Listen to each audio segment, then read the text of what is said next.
Hello there, ladies and gentlemen, and welcome back to another stream with my good friend OutcastCantina, who is helping me co-host the all-new podcast, Star Wars Central Podcast.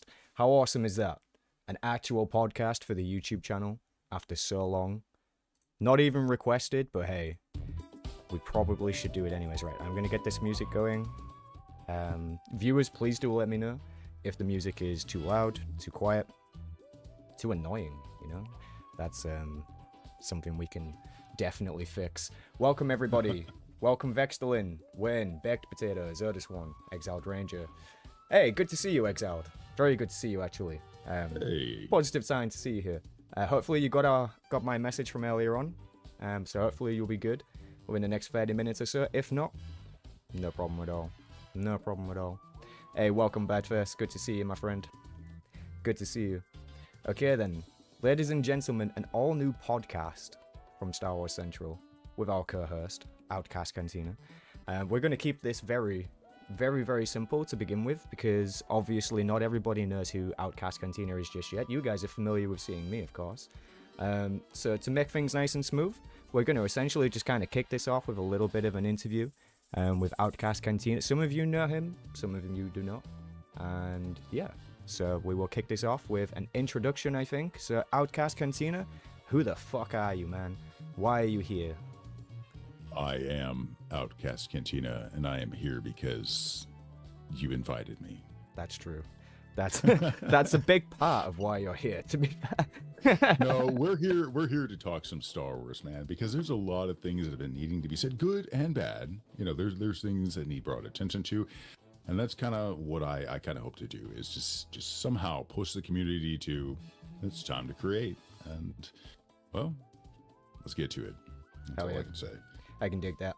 So, again, for anybody who doesn't know, Outcast Cantina has actually joined our fan movie project, and he is going to be the voice of Jolie Binder.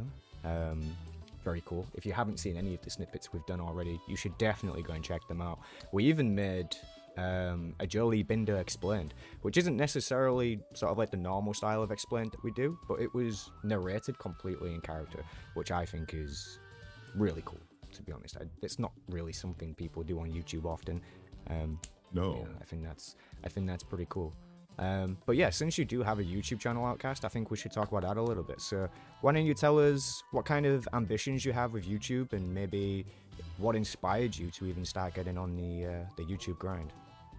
Oh, well, it was kind of a twofold thing as far as like being inspired to do it. In all honesty, it kind of came down to my wife just being like, hey, just finally do it. You know, you've been wanting to, you geek out all the time on Star Wars lore.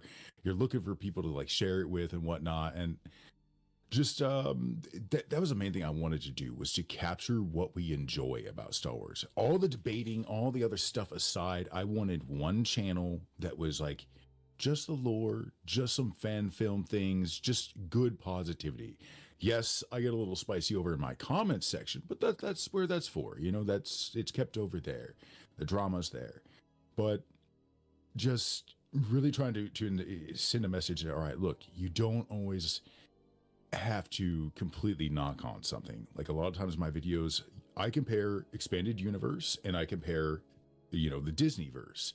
And I don't beat them over the head with, you know, Disney doing wrong. I just tell them what it is and let them decide, you know, which one is better in their eyes. And it's pretty straightforward. I mean, you can kind of listen to an expanded universe is always way more detailed and richer and all that kind of stuff. Yep. So it sort of sells itself. And then, you know, of course, the sexy voice, you know, somehow only 2% of my demographic is women. So I don't know how that's working out, but I think that's pretty true across the board, to be honest. I think I even remember seeing a study before where a lot of females don't actually like saying that they're female on certain platforms, because if they do, then they get served a certain type of content, and they're not necessarily after that or whatever. That makes sense. Yeah, that's definitely a weird one. I mean, I'm kind of the same on my own YouTube channel. When you look at the demographics, I think probably like 3 or 4% says a female, and like 2% are other, and you're like, what? 2% or other? Yeah. Must be the background aliens from the shows and stuff. Yeah. all the DEI folk are, you know, that's them. Okay.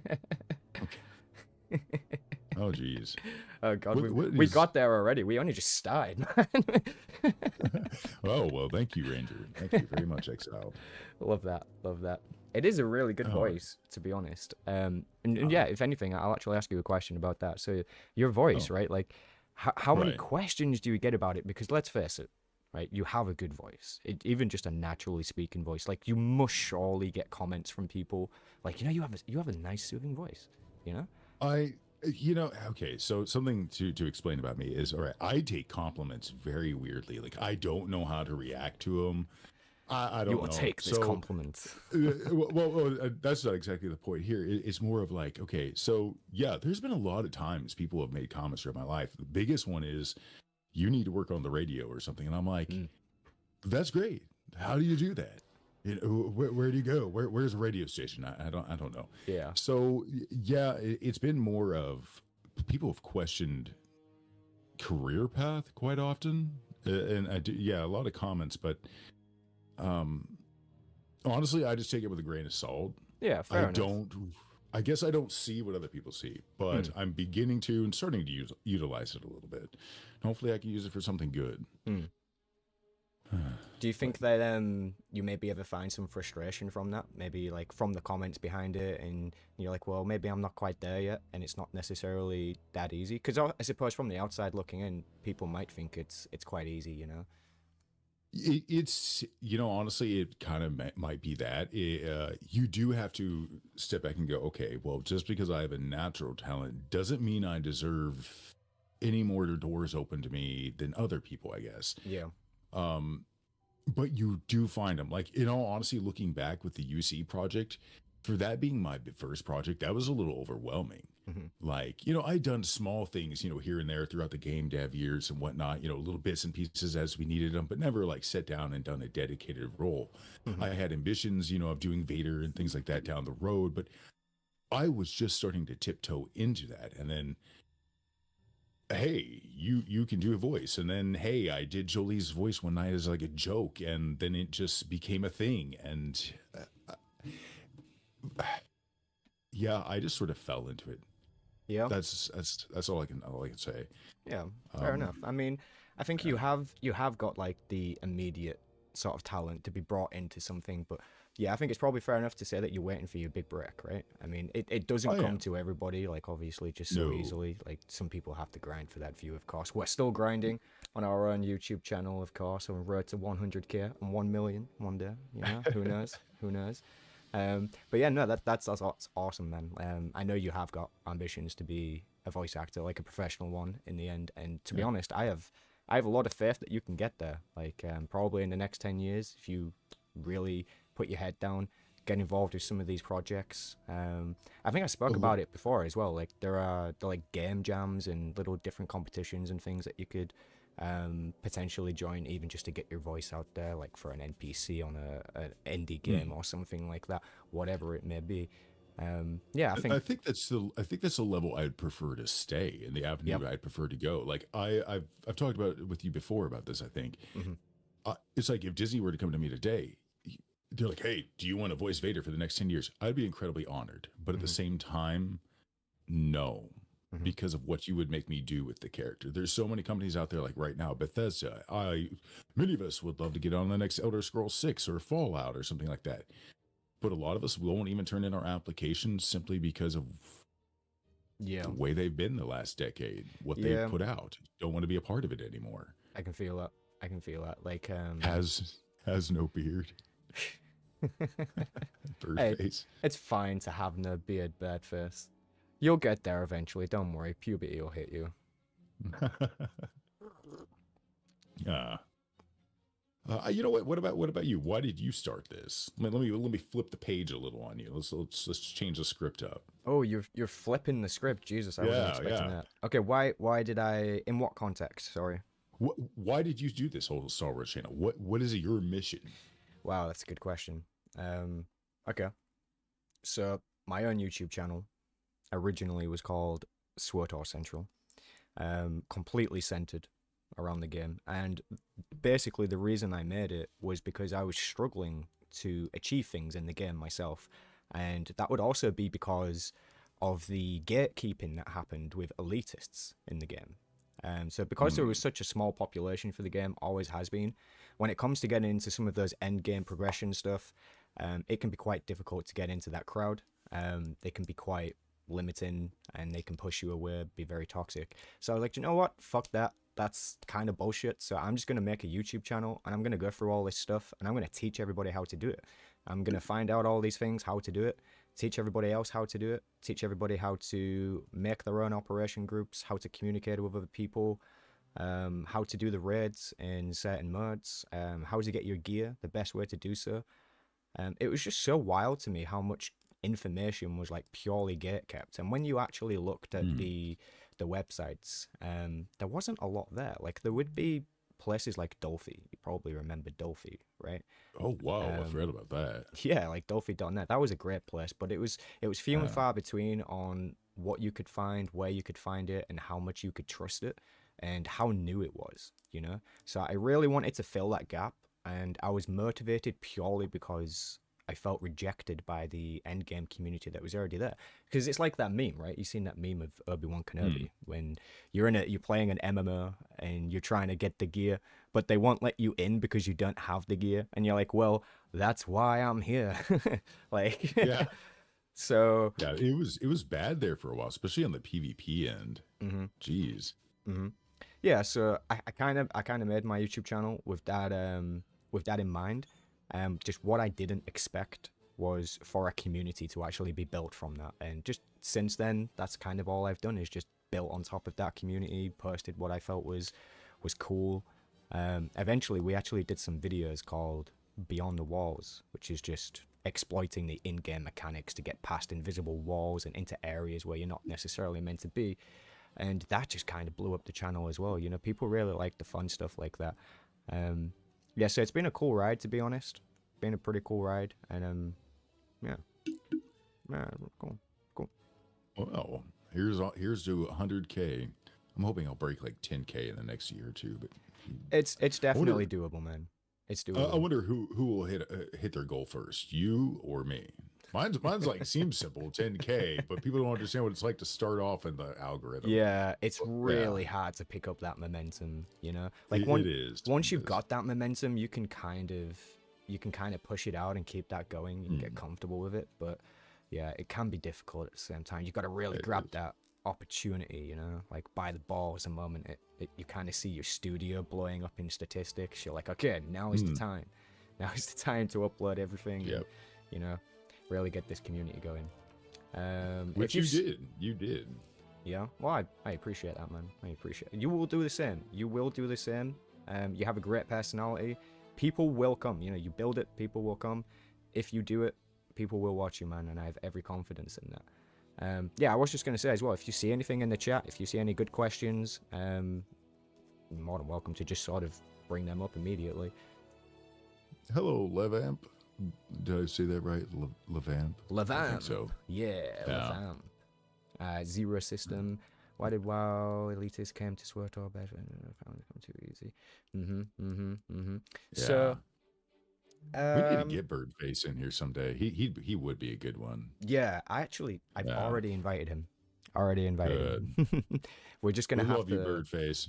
Yep, we do. We definitely love him. We just need to work out a day and a time, I think. I'm not sure if we already decided on next week. I'll have to double check that one. It'll be in my notes somewhere. Yeah, but Outcast, let me ask you this, right? What? And only answer, of course, if you want to. But now that you have a stage, now that there are people here watching, would you like at all to talk about the previous project that you was part of? I mean, you can talk of as little, as much as you like. I think some of the viewers might be at least a little bit interested, knowing that you were part of it. But yeah, I'll let you take the stage with that one, and you can reveal as much as you want. Okay. Well, of course, I will try to be diplomatic out there, just because, you know, whatever. Of course. So, a few years ago, 4 years ago, there was a project called Unreal Cinema's Nice Little Republic, a YouTube series. It was ran by Scott Anderson. And I got picked up as the voice actor for the old fella Jolie Bindo. I know I'm not. I know I'm white. You're like, what the hell? But whatever. Yeah. Anyways, So Cancelled. the project, it a lot of people have asked for years, like what happened. And I think now that I finally have my moment to say anything, I have nothing bitter to say, to be honest. It was a great ride. It was a lot of fun. I really wish the project had been able to come to fruition, and I think that was the biggest thing. Is right now, especially, we need so many creative projects out there.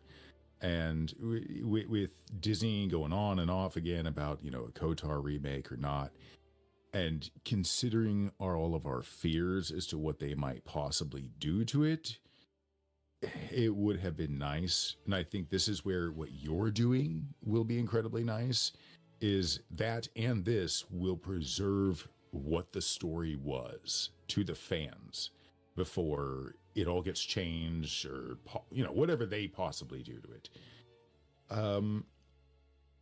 The best part of the whole experience, in all honesty, had to be with the other voice actors. I miss a lot of them. Daniel Hodge, he was really great. Abigail, she was a sweetheart. There were a lot of good ones, good folk from that project. Marcus Mosley, he's got a really awesome, like, young Jolie Bindo podcast out there, where it's just you know, he does all the voice acting, does all the sound work himself, and he gets really into it. He kind of got me ticking for a while on something I wanted to do on the channel. But I would say, like, it was Marcus, Theory, and just several other people that kind of inspired what I was trying to do with the channel and little goals and plans. But if I had to say one thing to the world, can you all stop fucking fighting? All right, it's Star Wars. All right, look, let's just admit it. The sequel sucked. They were not what they should have been. Okay, but let's make our own. Let's show Disney how it should be done. We have AI. We have all sorts of graphic tools. We have all sorts of things at our disposal. Now is the time, folks. Build, create. Yep. As you said earlier, you build it and they will come. Mm-hmm. Yep. I love that. Yeah. So our friend here did used to be part of the UC project, as he says. Very cool things. Obviously, everybody wishes that project did finish. But to be fair, me and Outcast have kind of spoken about this before now, and you know, we kind of agree that we should appreciate what's there. You know, the Malak versus Revan, even just like the Endar Spire trailer, that kind of thing, because it's still really cool just to see. It is. And even just see that it's possible and see what fans are even capable of doing, right? Especially when it's so competitive with the AAA stuff that's out there, you know? Because let's face it, that the UC project was really, really good looking. It was really good looking. That was the interesting thing, is that Scott got Disney's permission to do it. And this was right before they did their whole announcement of the remake. And to be honest, we always kind of figured that they allowed him to do it to sort of test the waters. Yeah. They were going to allow him to continue with the series to sort of start building hype. It was literal free advertisement. Yeah. Like, the whole time people kept getting confused with the projects, which ones were which. Yeah. But yeah, it's almost like a free test run as well, right? Because it was. We realized we were being used. Like, Scott totally realized it, but okay, you know what? Fine. If you're going to let us do it. And at the time, 4 years ago, Disney had not yet broken enough that we weren't afraid of being sued by them like everybody is now. Like, now we know their legal team is a joke. They have no idea what they're doing, and they're not much of a threat. So, and nobody respects them. For them to go after somebody small would actually backfire, probably. It would backfire so bad. It wouldn't be a great PR stunt. You could go after a small channel like mine, even, and I guarantee it gets the right word of mouth. Oh, let's look at you, Boomy, Dash. Yeah, that's just a few people off the top of my head that would instantly start calling out Disney for some crap like that, for targeting. Yeah, absolutely. Like, it would blow up from there, and that's what they're afraid of. Is finally we can all work together, and that's why they don't like Geeks and Gamers and all those groups and crap like that. And they got the press train against them constantly. Yeah, because they have the power. They're afraid of the numbers. Yeah, I mean, I think this kind of comes back to something I was saying before, right? Like, Star Wars belongs to the fans. Like, it's so It big, does. it's so huge that even if you paid 5, 6 billion, whatever the number is, even if you pay for it, it doesn't really matter anymore. You know, No. it's so big, it's so huge. There's so many fans of it in different regards and for different reasons that it's almost impossible to be able to claim it as a private entity. Like, yeah, fair enough, for legal reasons that is the case, but yeah, I just think in a grand scheme of things, Star Wars does belong to the fans, and eventually it really will be just the fan creations that shine through everything else, because the official media, like, the past few years is to go off anything, right? Like, it's very disappointing, you know. And fair enough, some people like the things that they've been making. Maybe we can segue into Andor from this, you know. All right. Yeah. You know, fair enough, some people like the things that they've been making. Acolyte obviously got a really bad rap. I love Grogu. I gotta admit, I think he's getting adorable. Yeah, I think Grogu's grown on everyone, right? Definitely grown on everyone. I can accept the idea of Yaddle and Yoda creating. Yeah, yeah. I actually like the whole thing that you can even get into with the Yoda species, right? It's such a mystery that there are so many speculations around it, like Sith purebloods being the dark side incarnate versus the Yoda species being maybe like the light side incarnate or something like that, like opposite ends, yin and yang, that sort of thing. And although I do agree with Everest Productions here, he did overstay his welcome after season 3. Yeah. Hey, Everest Productions. If anybody doesn't know this guy made some of the best Star Wars content you will ever see in your entire life. Yeah, this guy made the Plagueis movies, and he even made something with Bane as well. Definitely check this guy out in the chat now, Everest Productions. If I had a shout-out feature working, I would definitely have that going. Definitely check this guy out, Everest Productions. Awesome fan creations. Please go and watch them. Please go and watch them. Oh, yeah. Definitely. Oh, yeah. Definitely. Big welcome to everybody, by the way, in the chat. I see you guys here. See you guys there. Hold on, I'm actually checking my chats real quick. Yeah, go for it. Let's see. Oh, yeah, it is. Everest, I hope you don't mind. I'm actually going to be doing Thrawn and Vader for him. Yeah, not cool, to go into too much or whatever, but yes. I was making sure it was actually the same person I'm thinking of that I talked to you about this. Hell yeah. Sorry, Everest. But yeah. That's cool. That is like a huge honor right there. Like, and I'm sorry I haven't actually had a minute to quite get to the lines. Things have been kind of whatever. I know you've been busy too, so that's, you know. But yeah, it's going to be some cool stuff. They got their own little section over on my Discord channel. He's been working with a buddy of mine from the JKA community, Pandora, to do some really, really amazing things. Okay. So... Okay. It's like the era of the fans, man. Like, the fans are coming up. They're rising up. Oh well, Everest was, you know, what he does in the engine, he's messed with, and I'm like, bro, I got you. I've been in that engine for like 20 something years. Yeah. I got a couple people. I gotta hook you up with Pandora. He's messing with the blender all the time, and so yeah. Dude, that's really cool. That's really cool. Yeah. Hey, if Everest is even up for it, maybe we should bring him in for an episode of the podcast. If you're up for that, man, let us know. We'll definitely reach out to you on Discord. That would be really cool. That would be pretty cool. We need to get every creator we can, even like the ones that we like review their videos and stuff like that. Reach out and I totally agree. I mean, it's something I was going to say earlier on, but one of the things that is hugely missing from the Star Wars: The Old Republic community right now, specifically, is collaborations. No one's doing collaborations anymore. Streamers don't join each other. Guilds don't join each other. Whatever happened to collaborations between the Old Republic content creators, and when did this community split become so divisive? You know, like that needs addressing, and very soon, I think.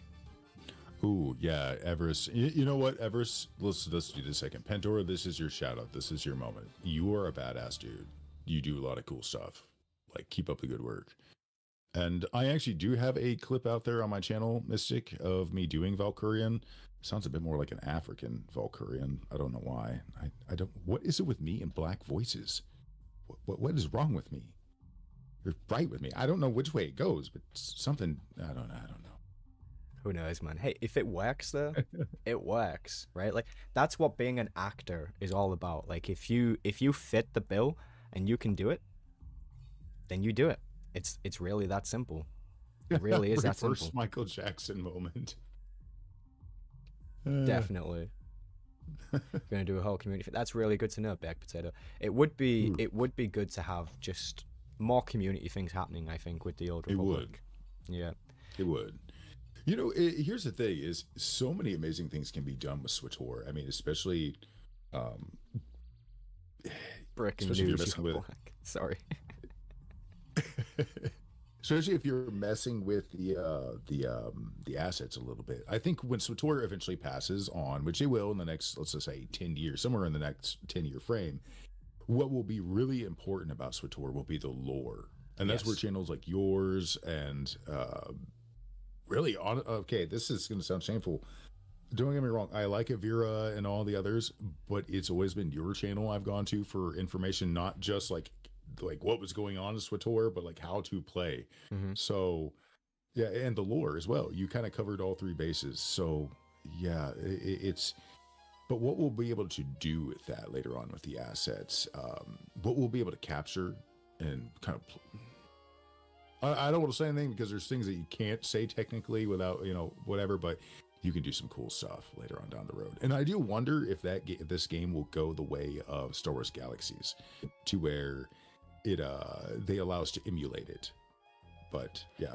Anyways, we have rambled on enough about that. We'll segue back to Andor. You were trying to do that a long time Oh, ago. no, that's cool, man. To be fair, exactly what's happening now is exactly what I wanted to happen. You know, if the conversations are flowing, then they are flowing. We can cycle back to a topic at any point, of course. I'm even writing things down here, to be fair, just so I can keep bringing things up as well. Not that we're going to run out of stuff to talk about, but it is, of course, just nice to keep things kind of somewhat organized. Okay, let me ask the audience this. Let me ask your audience this. We got 32 people here on YouTube. I don't know what do we got on the other ones. Who here liked Kathleen Kennedy's Star Wars? We'll circle back to this in a minute. But what I'm going to say is, we for the last 10 years have had a dark mess up era for Star Wars. We watched an IP that we loved in so many different ways, saved some of us, gave us something to Boomy, get Boomy out of here. Ban Boomy. How dare you, Boomy? But we've taken the brunt of the blame, while it doesn't matter how we tried to send the message, whether we protested, whether we silently protested through our wallets. They have turned it on us constantly, made us the bad guys, and that's not cool. It's especially with what's going on in gamer culture or nerd culture in general. We're already under attack for a lot of things, and now Hollywood. You have experts, you have money, you have professional writers, and you're gonna blame the fans. You're gonna boo-hoo and blame the fans. The audacity. It is kind of ridiculous. It's like if you went to, I don't know, a restaurant or something, they came out and brought you food, you told them you didn't like the food, and then they just kind of screamed in your face, well, that's your fault, there's something wrong with your taste buds. Like, what do you mean? Yeah. Theory said it best. If I serve you a shit sandwich and you complain about it, you're in the wrong. You should be happy that I served you that sandwich. Enjoy that sandwich. What's wrong with you? Why don't you like the sandwich? Yeah. It's that mentality that some people take, right? Like being nice and positive just for the sake of being nice and positive, and it really doesn't serve anyone. And I don't find that to be genuine. Like, if you're in primary school, then that kind of works. You can go to the kids and you can be like, hey guys, be positive, be nice to everyone, don't be a dick. But when you're an adult and you live in the real world, that's kind of, it's so naive, because nothing is truly like that. If the doctor came out to tell you that you were dying tomorrow, there's no way to say that to you positively. There's no. You know what? Sorry, go ahead. I was going to say, in the last 30 years, we have seen the doctor come out. Think about it, folks. And look at what happened. That's another IP completely destroyed by lack of listening to the fans. How do you ruin Doctor Who? Right? So, Doctor Who, right? Like, think about this. Doctor Who is like the one character who can get away with any of the shit that they actually want to do, and they still fucked it up. And they You still could have fucked done it a up. gay doctor and it Yep. could have worked. Yep. They had. You could have even made it make sense lore wise Yep. because they do change genders. That's been done before. Okay. Well, okay, cool. I can accept this. They could change races. That's just a fucking face. It's just skin pigment. Who cares about that? Yep. But you went very the wrong way. Just let you continue because no. No. Yeah, literally, like that one type of character in science fiction, it literally does get a pass to be anything it wants. Like, they could have regenerated into an alien.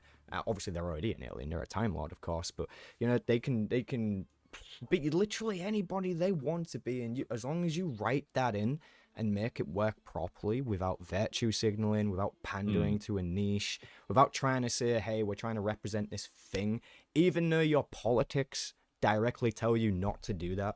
Like, your government is regulating it and telling you not to, and then you still go ahead and against it.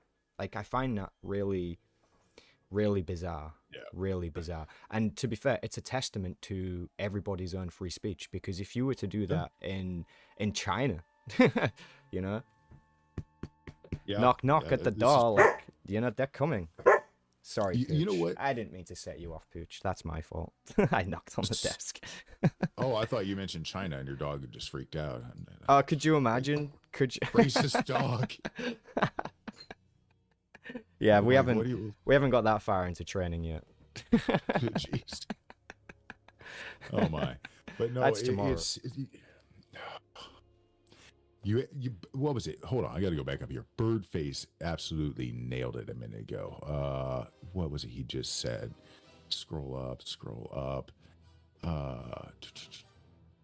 Reality isn't changed, but oh yeah. Really, it hasn't changed. They bullied nerds for being weird, and now we're being bullied again. And we had our high point. We had like the 2000 to 2015 before everything collapsed. We had 15 years where it was like cool to be a nerd. It's Star Wars. We in 2010. I think Star Wars was at its peak. You had Star Wars Galaxies. You had a lot of good games that were still pretty active. Jedi Outcast Academy. SWTOR was just a whisper Force at Unleashed. that time. Yeah, the Force Unleashed were the big things, especially if you had a Nintendo Wii, because, you know, we didn't have VR yet. We just waved things around and stared at a screen. It was very awkward and often got the screen broken. But I digress. It was a wonderful time. We had expanded universe books coming out left and right. Sometimes just the guidebooks to these games could have so much lore in them. It was insane. You wanted to get a guidebook when they came out for these games. Oh, hold up. You got a thingy. Oh yeah, sorry. Someone was commenting on the rum, so I was like, "Yep, there you go. That's where the rum's gone." But oh no, he drank it all. Oh no. Almost. Dude, I had 2 Almost. bottles of wine the other night and a couple, like, I think it was like 1 or 2 shots. I don't remember. It got blurry. That's all I know. Really? The night was blurry. Dude, like I feel like my tolerance is just leaving my soul, right? Because I Yeah. turned 30 this year, and now every time when I drink a bottle of rum, I'm getting like twice as wrecked as I used to. And Holy crap. is that something to do with my age? Like, what's happening here? Well, I mean, I understand. I don't drink a whole lot. So, like, I was pretty much done by the time I hit done with the first bottle. But, you know, I kept going because the night was young. It's just how it is. Yep. I feel like the studios have stopped caring, so I have stopped caring and giving chances as well. Oh yeah, you know, and I feel so torn. Like episode 3 is coming to theaters here in the next 3 or 4 weeks, and there's a lot of whispers that there's going to be new scenes in there and all that kind of stuff. But I want to go see episode 3 so bad in theaters, but I don't want to hand Disney money. Yeah, that's the catch up, right? That's the same story for me, man. Like when I'm having fun in the Old Mm, Republic, especially when I'm streaming it recently, right? I'm like, do you know what? mm, I kind of want to subscribe. I kind of want to get some of yeah, this stuff, but no, I just really don't want to give them my money, man. Like, I really don't want to do that, like, because I know where it's I'll do going it. and what it's going towards, and yeah, it Yeah, infuriates me, man. yeah. But since Exiled is here in the chat, if you're Oh yeah, ready and comfortable, let's bring him in. I think we should bring Exiled in and maybe start talking to Exiled about some Wait, stuff. wait. Can I scream and be his fangirl for him? Since so he can feel what it's like. Absolutely, man. All right, let's Absolutely. do this for him. All right. Exile, you might need to leave the channel and then rejoin, just because of the way that the permissions work. But the moment you rejoin, you should be able to unmute yourself. There we go. Excellent. Welcome aboard, Exiled. Control. Oh, that's sick. Such a good voice. We now have two sexy voices in the chat, and then you have my demented Yes. Yorkshire accent. I was gonna say yours is not a bad voice. I don't know. Me and Outcast are just gonna go ahead and grunt at each other for the next half hour.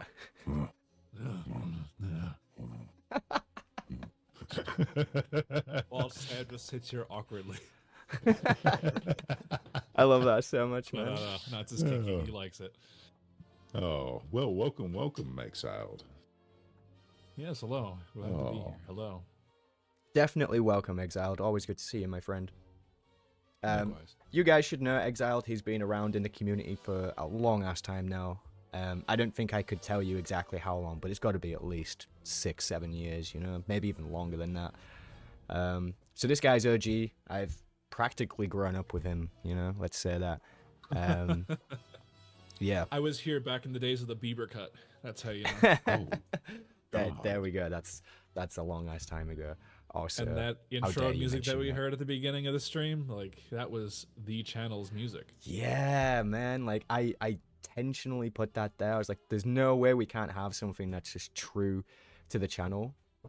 Outcast, I don't know if you know, I think I already mentioned it, but yeah, the music we used, that was basically the music that I used in all of my videos. From way back when the channel started. And it had like a cool little, I say a cool, cringy rather, cringy little intro thing.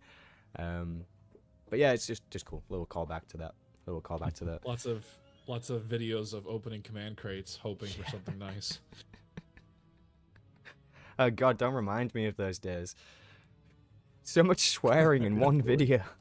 oh God. I'm sorry, but those damn packs are nothing but gambling. Absolutely, man. That was Absolutely. one of my first big just things against what they did in that game. I'm with Was you. the cartel market. Don't get me wrong. I love a lot of my shinies that I have bought because a man can have anything if he's willing to sacrifice what's in his wallet. All right. So True. Very true. it's Preach. it makes me very, very sad. But I have to say, those are nothing but gambling for kids. And I Yep. don't really think it's appropriate.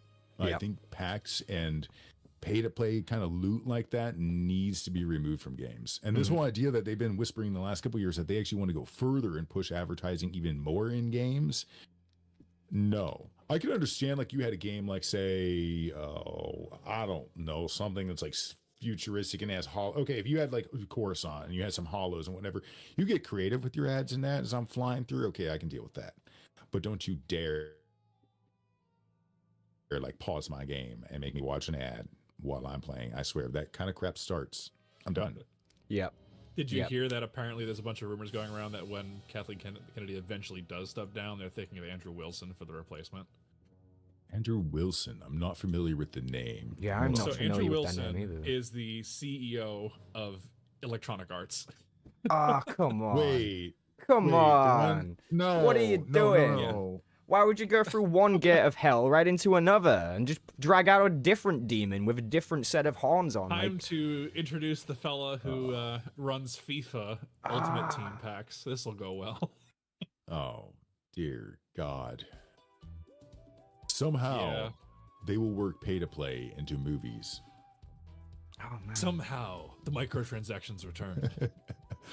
Jesus oh God, like halfway Christ. through the movie. Would you like to see Oh god, I can't even say that on here because that just wouldn't be appropriate. But there would be some interesting behind the scenes options, I think. You want to unlock some Leia bikini behind the scenes? Pay Yes, here. exactly. Yeah, you want to see the secret collection of Ray? Click on this link. All right, guys, Mickey be Hub. careful.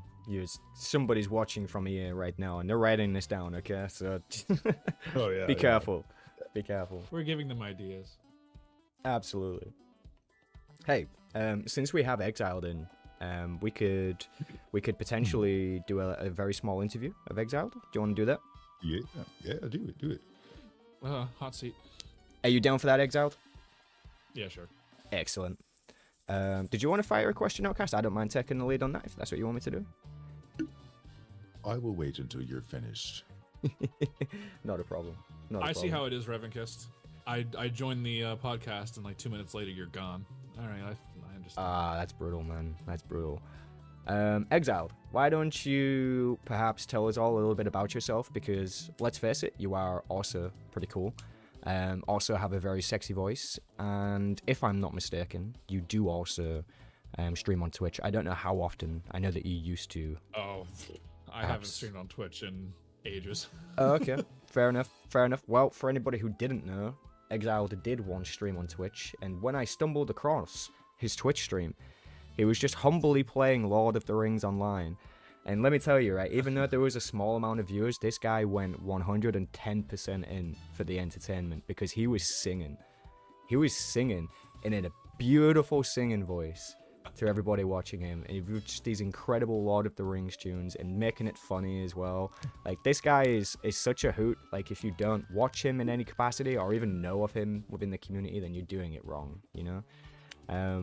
But yeah, It's okay, Exile. just go ahead and rewatch all those explain videos. That'll be enough for me. Exactly. Yeah, because anybody who recognizes Throw Exile's another 20 voice, cents or per view, whatever. right, you should recognize him from the videos. Exiled was in Revan Explained. He was also in Darth Bane Explained. He was in Zana Explained. And he was also in the Sith Emperor Explained. He's been quite a VIP, to be honest, in terms of voices across the channel. Yeah, like Exile, can you even recount how many voices you've done for me? Jeez. It's been a bit. Yeah. I mean I've actually have played Revan before. So Revan, I think I did like a little tiny blip of Malgus at one point. I played a bunch of no-name characters here and there.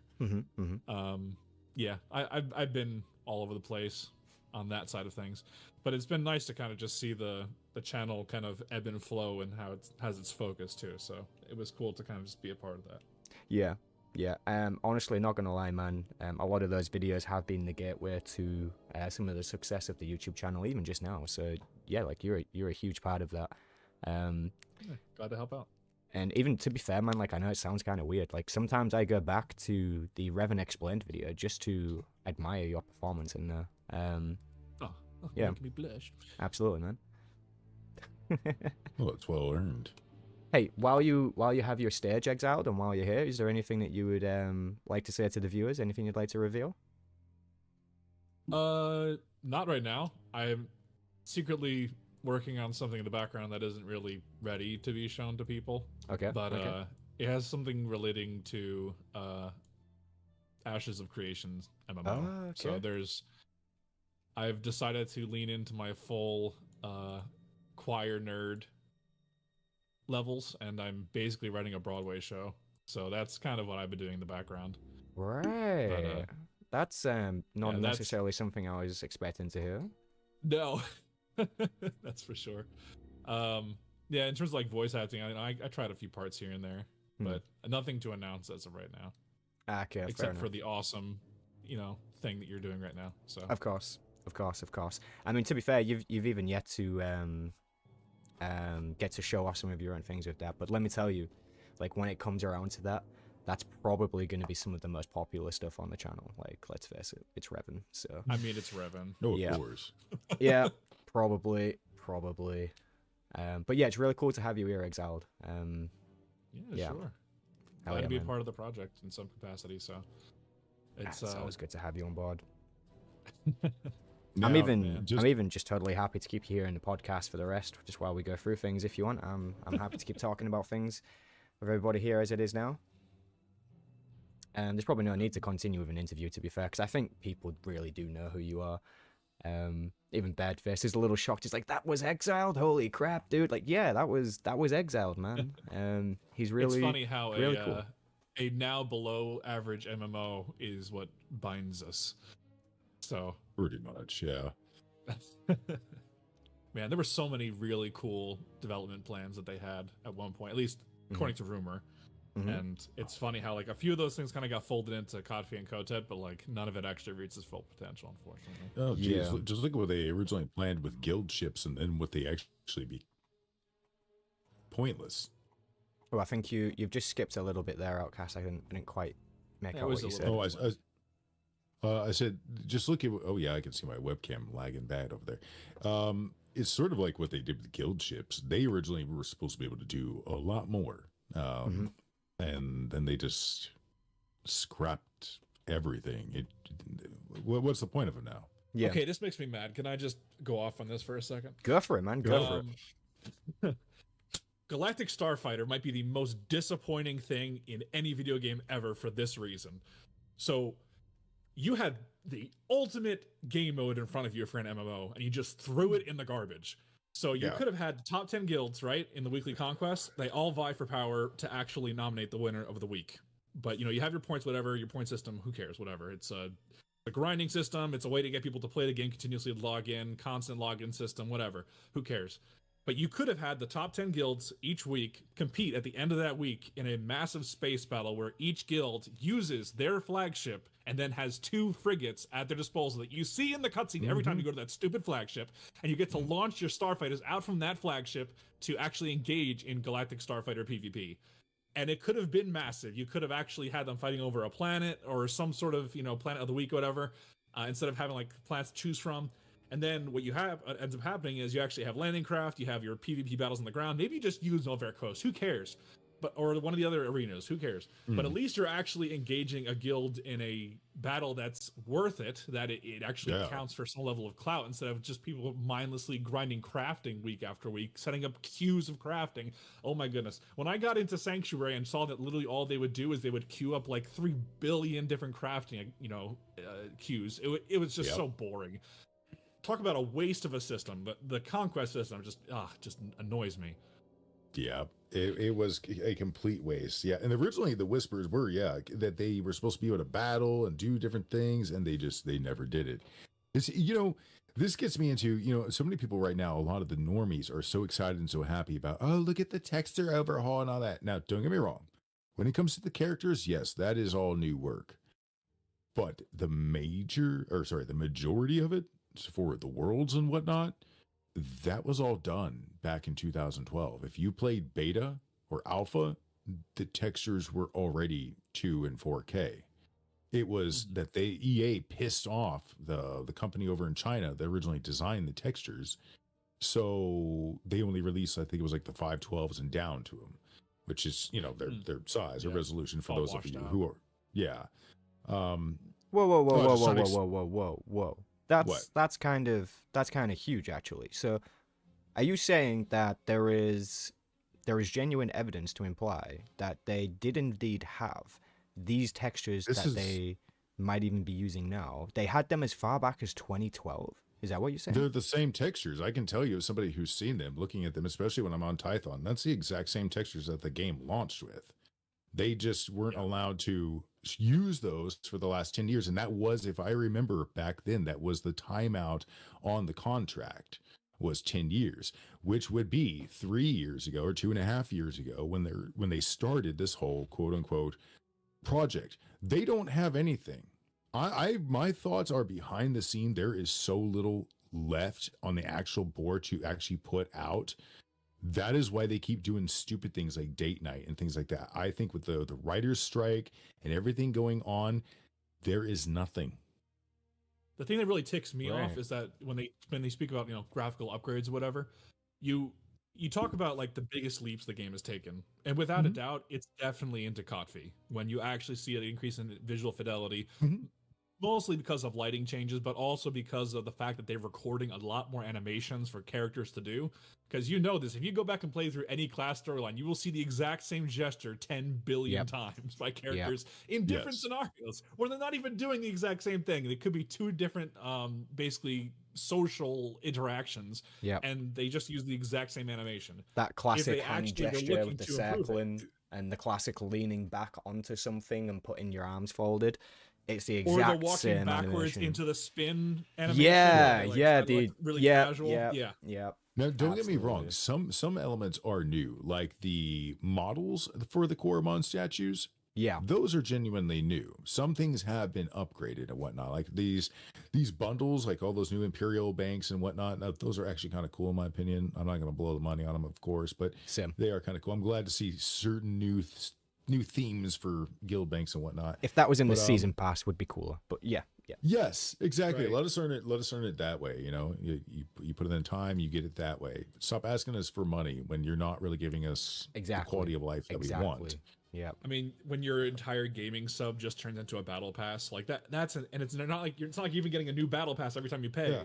That's it. You know, like in other games, you pay $10. Here's your battle pass. This time it's here's $10. Now here's your battle pass for the next 4 months, 5 months. Yeah, there's no actual driving plan behind them other than that they need to just be a reoccurring thing. It's like when the events reoccur, right? We expect the same thing to happen in the Gree event as the last time the Gree event happened, right? Yeah. It's the same every time, and that's fine, obviously, and that works with the events. But when it comes to the season pass specifically, that doesn't work. And attaching these lame little stories to them that they have been doing so far, fair enough, that's a step in the right direction to what you should do with those seasons, but it's nowhere near enough at all. Every time a season pass comes out, that should be similar to a content update, you know, not an expansion, but similar to a content update, and then you can have that season last longer. It could last all year. I'm not entirely sure how long it currently lasts, but sorry, go on. Oh, go ahead. No, you've got the floor. Go ahead. When are we going to get level 100? That's all I want. Just the number. Yeah. Just obligatory. Next expansion, you can level up to 100 now. Yeah, for no reason. Just let me be more OP. Why not? Just progression of some kind. Yeah, exactly. Something, okay? Well, I mean, if I'm going to be stuck in Space Barbie mode, that is the problem, is you play SWTOR. I have so many characters, so many level 80s across all the servers, all this money, because there's nothing left for me to buy that I want. What is the point? Exactly, right? Badverse has got it right. We need a new class. It is time. It is absolutely time for us to get a new class. Yeah. I don't understand why this is not possible, considering the fact they have the combat style technology where you could put it on any character pretty much. Yeah. You know, this is why, and I'm gonna announce this now. I've been waiting for the right moment. This is why I have all this UT experience, all this JKO experience, and I've been talking it over with Pandora. Hello, Pandora, by the way. I see you out there in the chat. I think I'm going to, let's just rebuild Outcast. I think I want to rebuild Jedi Outcast or Academy. And because just like they did with they're doing with the Dark Forces 2 remake. And in that multiplayer, there's some things I want to capture, some things that were attempted in a mod called Jedi Knight Galaxies. SJC, you SOB, you're about to finally get your feather in your hat, no matter how much I dislike you. Okay, so it was one of the big pioneers of it was a fellow named Sith J. Cawley. And the things they worked into Jedi Academy before we even had the source code was absolutely incredible. But it had it was really heavy on the RPG end as far as the old school MMO feel, like what Star Wars Galaxies had, where you interacted with people. This is what, for me, what SWTOR is missing. Everybody's got their thing that's missing. And for me, it's always been in the end game. You have nothing to make me want to interact with the people in a story sense, to want to create my own lore. And I think that is something that I aim to bring back to Star Wars games in general, and just the story of Star Wars. It's Yeah, Pandora and I have gone back and forth whether or not we would do Outcast Academy or continue with the story. I don't know yet. But I am asking anybody out there who, if you want to be involved, hit me up. If you are good at modeling, you want to be a voice actor, you are good at animation, let's make our own effing game. Let's bring back Kyle Katarn and with Pazak and hookers. And I say this to all the men here in the channel. Let's make a character and a story that we can show our children, and we will be proud to see our children play and to idolize that character. Hell yeah, man. That's what we need today in today's society. I would love to help with that. Heroes.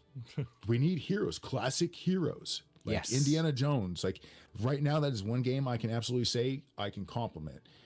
Indiana Jones and the Circle of Life, or whatever it's called, absolutely brilliant. We don't even necessarily just need heroes, right? Like, I agree that the heroes are important, but I think what we really need right now is a great redemption story. A great redemption story. Because originally, that's what the Star Wars movies were. Just to me, anyways. It was about redemption. And yeah, I think that's what's going to be most important for a new Star Wars story, is to show. I think most importantly, though, we got to make sure that we put a chick in it, and we got to make her lame and gay. That'll really resonate with the fans at their core. Yeah, they'll love it. They'll pay a lot of money for that too. Even though they say they hate it, they'll still pay a lot of money for it. But you know, that's the question, I guess. Pandora, while we have this audience, let's see if we can get this in the comments. What would people prefer? An Outcast remake, Academy remake, or would you prefer people sit down and make a new story? I think the third one, right? Because you can do the first two things while doing the third thing, right? Like you can make the third thing, make it your own, but improve everything as you go, and just use that to remake the first and second thing, right? And they would just kind of you'll come have the along with it. experience at that point, and you'll also have the like artistic drive from having to make all your own stuff too, which is Agree. Well, I've been doing game design dev work for like 20 something years. So this is not like I'm calling all noobs from a noob experience, especially when it comes to UT. It's sort of my baby, but I agree. It is time for a new story, but I don't know about that. Zanzibar says he could script it for you. He's a fairly good writer, to be fair. Like, if you ever did need some help with writing, Zanzibar might be a good person for you to get in contact with. He's in the, not the stream chat, but the Discord chat. Oh. If you look in the... Oh, okay, hold on. Let me pull that up real quick. I did not have the Discord chat even open. I am so sorry, guys. I didn't even see this over here. I'm just seeing it pop up every now and then. I'm just reading the little chat bubbles as they come. I see X. What you doing? I'm busy. I need this room. Okay. So X. Okay. All right. Sorry, I'm reading their name on there. Let's see. They said I can script a third option if you want. You know, I think what I would love is, you know what? Go ahead, hit me up, send me a friend invite, and me, you, and Pandora. You know what? I'll probably even bring you in, Sam, and hell, even probably Birdface, Boomy, everybody who loves that. Let's sit down and like just have a meeting at some point. What would we want? I'm game For a story. Like, make this a project of the group from day one. Not like, even it's just, I want other input. What do other people... Just to clarify here, we're talking about a story in the Star Wars universe or something else? A story in the Star Wars universe. We're going to continue the story of Kyle Katarn, picking up after Academy, but going in a much better direction. Because I remember the story of Jaden Core, and it's pretty lame after that, because Academy kind of passes the torch off to Jaden Core and whatever. I think you can do a pass torch off or handoff in this new story, but Kyle needs to be present all the way through it. And you actually, and I think what would be cool in this game would be to actually be switching between characters, kind of like in KOTOR. Not at will, but at different necessary points of the story. So sometimes you play as Kyle and have all these OP powers and got to puzzle solve and stuff. Yeah. But then you also play as the new Padawan, etc. Yeah. I really liked that in the newest Jedi game that they did. I got it. Do you know where you played as Seer? I actually liked that they did that. That was cool. More games should do that. Just not the Spider-Man games. Okay, like don't make me play as Mary Jane, man. Stop making me. Here, have your taser. Yeah, here's a cell phone and a taser. You got this. You don't need. You know what? I'm surprised they've never gone the let's make her Elektra style martial artists and make her. I mean, just they basically turned her into Carnage for a minute. You remember the recent game? Yeah. Or what did they call it? Scream something? Yeah, Scream. I think it's Scream. Ooh, what are our thoughts on Fallen Order and Survivor? Ooh, I'll let one of you guys Lots go of first. Potential. Lots of potential. But I feel like the story is hamstringed by the fact that they're not exactly sure what they want to do with it. Yeah. Agree, actually, with that. A lack of vision. They had the first one was like a good standalone story. They were like, hey, this is cool. Let's do this. They were successful. They had that good one off. But because again, they did not stop to think, what if the first one is successful? What would the story be? Yeah. So the third one is getting made. Let's hope that it's good. I think the story is for me been the most interesting part. The gameplay, no, I don't enjoy it at all. Like it's not anything bad against it. It's just boring, predictable. If I wanted that, I'd go play Dark Souls. It's nothing new I haven't seen before. It lacks the puzzles that, like, say, the old school games kind of had. Even it was just trying to figure out where the heck this secret area is. It's secret areas and things were just different. It feels like, I don't know. I don't care about this bloody poncho. If I see one more poncho, I'm gonna like fly down to Mexico, put them all on a pile, and burn but the them. actor really cares about ponchos. I don't care if he cares about ponchos. This is not his character. Okay. Well, okay. So I will say this: I think there's way too much of an emphasis on creating sequels to the same characters. I think you can have a spiritual successor to something like Fallen Order without, literally continuing the story. I feel like it actually had a pretty solid through arc to the end of the first game, and it could have just easily left off there. Do something new. I'm just seeing that there was a super chat chucked into the live chat earlier on. I do apologize that didn't come up on screen. I don't have the stream alerts necessarily enabled for the podcast. It was a recommendation for a show, I think. I don't remember what it was though. Let's see. What did they say? I did see it, and I said, "Yo, there's a thing," and then I think you thought I was talking about something else. Possibly. I think I just kind of missed that. So they said, I recommend watching ex-KGB Yuri Bezmenov, The Four Stages of Ideological Subversion. It explains a lot for today's shenanigans. I'm not entirely sure what this is in reference to, but I mean, we appreciate the super chat, of course. Also, just to point out, analysis of media and how like political movements move into media and stuff, I believe. I'm just impressed you could say that fucking name. Right. I'm sometimes pretty good at pronunciation, despite what some people think when watching my videos. But yeah, also just to mention for the live chat, we are of course reading the chat, but you have to keep in mind this is a very different style of stream for us. So we're not necessarily picking up every message that comes up into the stream chat. I'm not going to do like my usual of like reading every single message that comes through. If you have something to contribute to the conversation, please, put it into the chat. And if one of us sees it, we'll probably bring it up. But just with this being like the podcast style, it is meant to be just a little bit more chill. We will certainly have segments where we just kind of stop and take questions specifically from the chat. So I would encourage you to wait for that rather than sort of just trying to scream it into the chat and then getting all annoyed with yourself when it doesn't get seen kind of thing. So I do apologize about that, but we are just trying to keep it somewhat free-flowing with the conversations and things. It is very new to us, so I do appreciate the patience as well, of course. This is the first time we've really tried a podcast type thing on the channel like this. So we appreciate the patience with that. Definitely. That being said, we can definitely take some questions from the chat now if that's a great time to do that.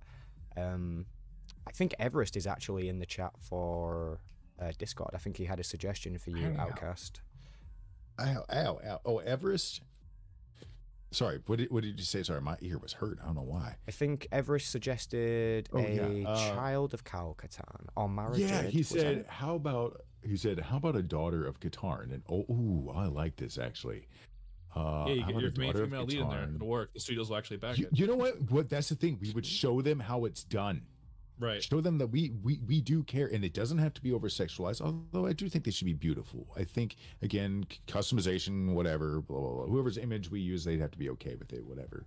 But I love it when the voice actress actually always matches the physical model. I think that's very key and important too. I have mixed feelings on that. It depends. I loved the original little Ahsoka gal. Like I thought she was absolutely adorable, and I thought it was so sad they didn't let her play the physical role. Anyways, how about a daughter of Katarn? That is kind of an old sidekick to his daughter. You would okay, so he's always been palled around with Jan and shit. So would it be a kid of theirs? Changing it Could be. Katarn be Star very Wars is about family.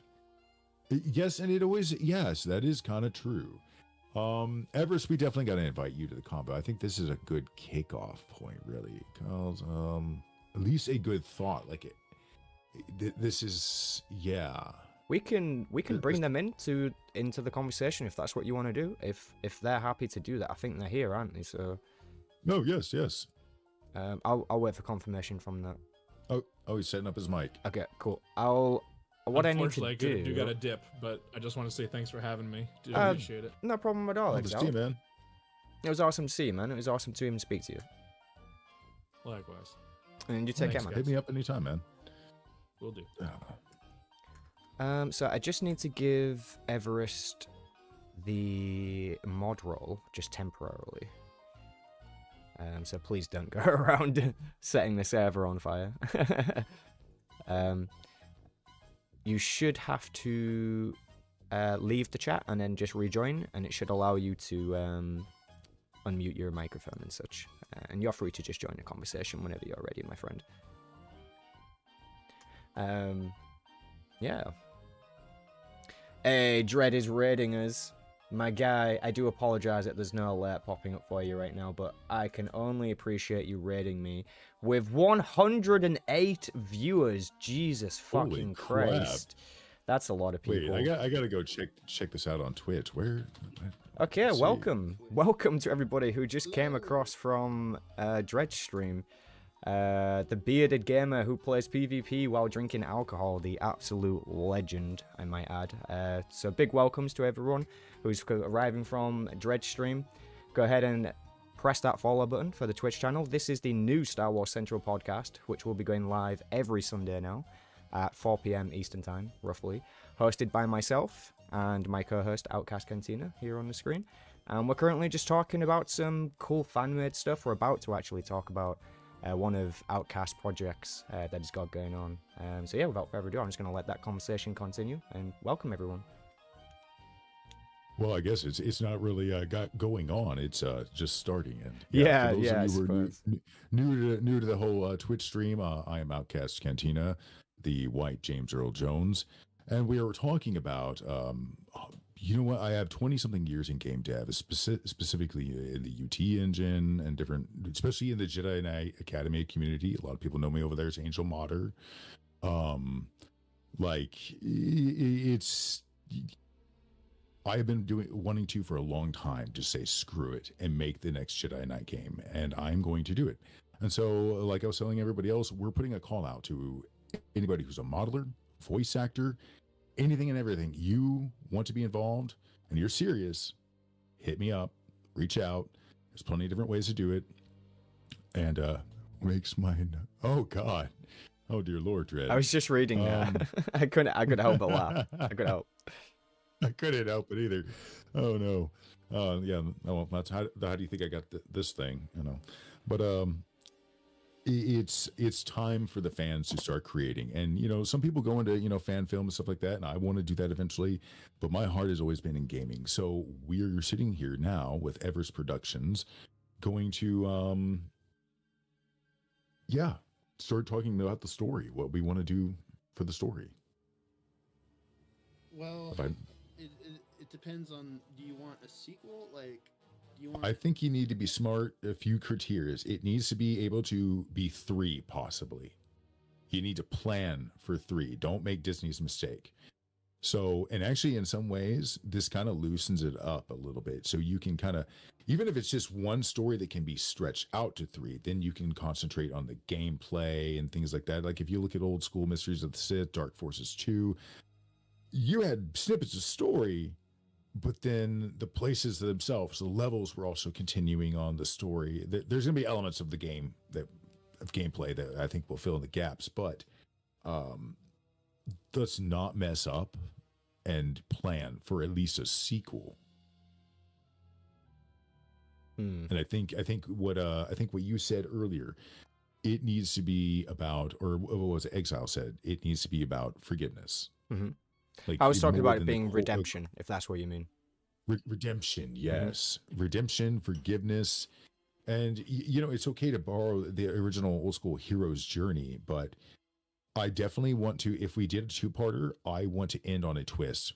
I want to leave them hanging with a serious twist. I want to pull the Empire Strikes Back method. Yeah. And the Force needs to feel mystic. It needs to be a heavy concentration, the exploration of how this person learns their ways through the Force. The way Kyle interacts with said Padawan or daughter. You could even do it where he's again doing two Padawans, where there's a boy and a girl. So this way it makes sense. You play as either the boy or the girl. You play as his daughter or the boy, whichever character you choose. And you get to character design them, I think would be important as well. But here's what I do. A little tidbit. This is just instant talking games for a second. I would make sure that when you first load the game up, what the characters look like is what we decided canonly that they would look like. And then you can change them from there.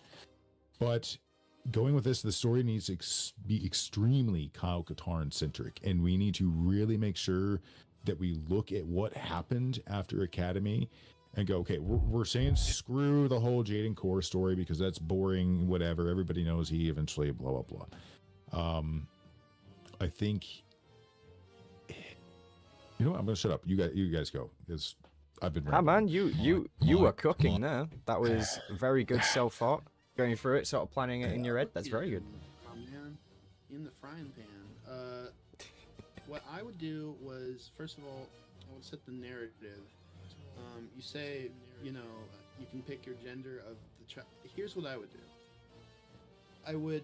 Can it, if this is going to be a canon thing, or whatever canon, this is EU or whatever, I would set that as a canon, but the player still has a choice. So it's like KOTOR.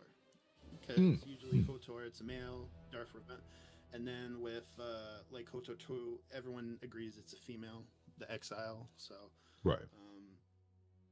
I would say that the canon gender would I think it should be a daughter of Katarn, and I would say the dynamic would be that this is a game where Kyle Katarn is still his same old self, but he's an adventure Jedi, a guard. He has the values, but he's still Kyle Katarn. The values. He's Indiana Jones as a Jedi. Yeah, but now he has his scrappy daughter, and but she has a lot of faults to her too, that it's a lot of fear.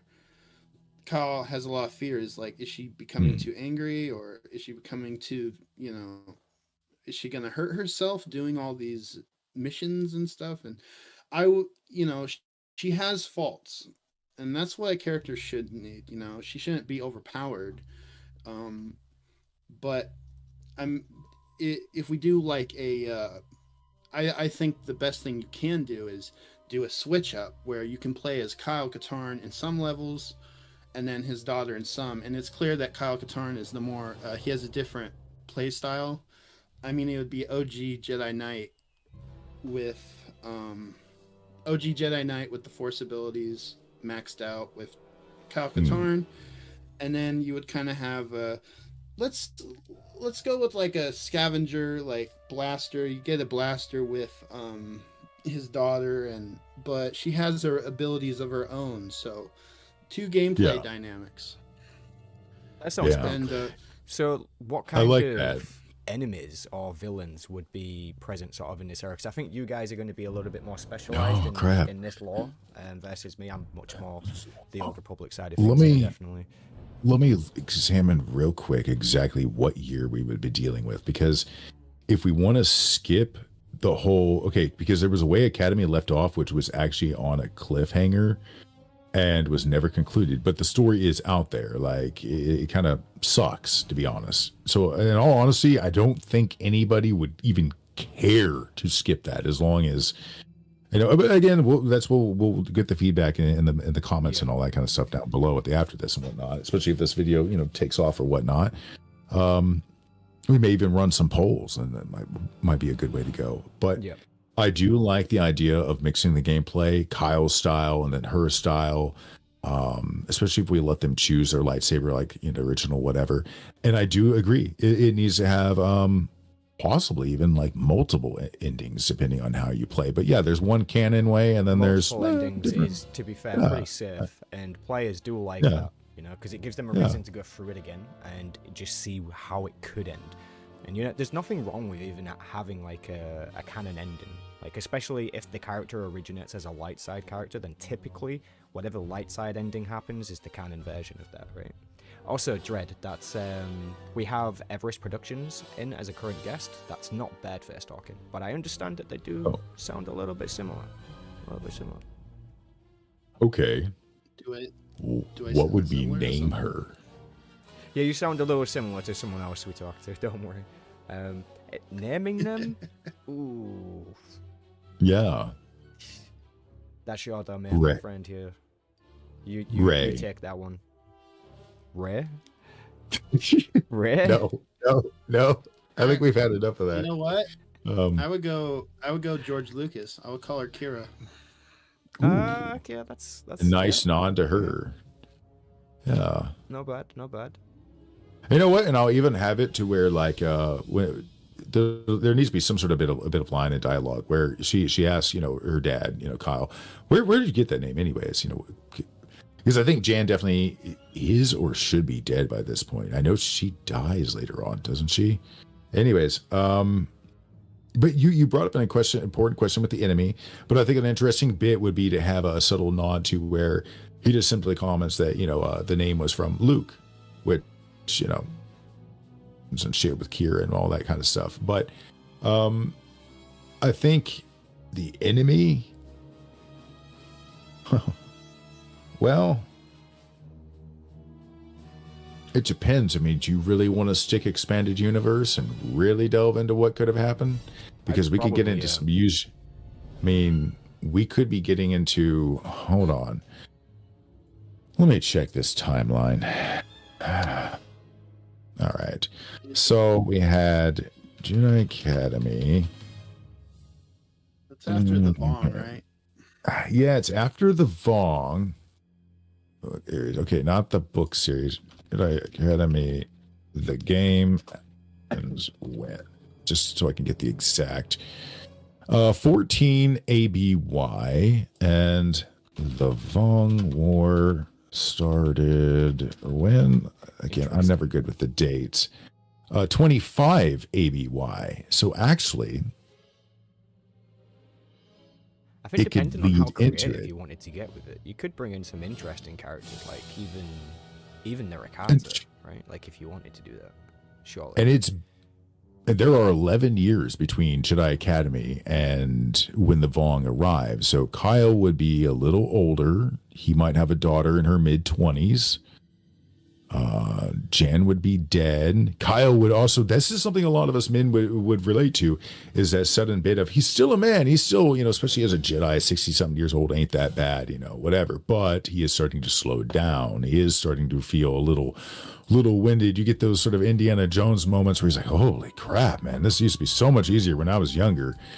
You know, an important thing to tackle as a man is coming to grips with aging, and you know that no matter how much you want to protect those you love, you have to let go and let them live their own life at some point. Yeah. You know, especially when it comes to daughters, that's a very hard thing to do. But Kathleen Kennedy runs away. Save me, Boomy. Oh my God. Oh. Stream chat's always fun. Always fun. So what I would ask then, looking at that timeline, if we go with the Vong, which I know a lot of people would be kind of thrilled to see, you get into enemies who can cancel out the force, which is honestly See, I do something find we've that never interesting. seen. And again, I'll confess to something here. Like, I'm not totally even aware of the Yuzhan Vong. I haven't read that much into them. I don't really know that much about them. I did know vaguely that they were able to resist the force or certain force attacks / techniques or whatever. Hold on. I would definitely be interested in learning a bit more about them, though, to be fair. There is another one we could go. The Force Awakens was 34 years ABY. Oh, really? Just a stone's throw away. And it would be closer to how much time has actually passed since the original Academy game. Like 15 years versus been about 22 years. 21 years. So, let's see. Oh, Katarn would be how old? 23 ABY Jedi Academy. He was 37. Started the Vong Wars. He would be 48 during the Force Awakens. He'd only be 57. Right. Okay. So, anybody thinking what I'm thinking? You tell us, Outcast. I'm thinking. We say fuck you, Disney. We go right into that timeline with the characters Luke and Kyle, the exact age they would be at that point. No, Rey never happened. That's all just like some fever dream or some crap of a character, like a Force vision. We use our game to actually start the fan rebellion, per se, down the right path. What could have been? Yes. What should have been? Yeah. We finally give them, okay, here's something that you all will love that finally twists it all around. Yeah. I like the idea of it, especially with it being like a war state kind of thing. Yeah. Yeah. So like they're go ahead. Oh, I have an idea for the villain, and I know you said it was boring, but what if it's let's take cues from Jedi Academy and Outcast. It's like a new sect of Sith followers, or maybe we can connect it to the Cadus stuff, or we could connect it to, Darth Krayt if we want to go. That's a far ways, but well, what if the leader of this sect is you say forgiveness, and let's say that this person was forgotten, and I know you mentioned it's boring, but I think of it's revealed near the end that the deranged Sith guy, that the leader is Jaden Core.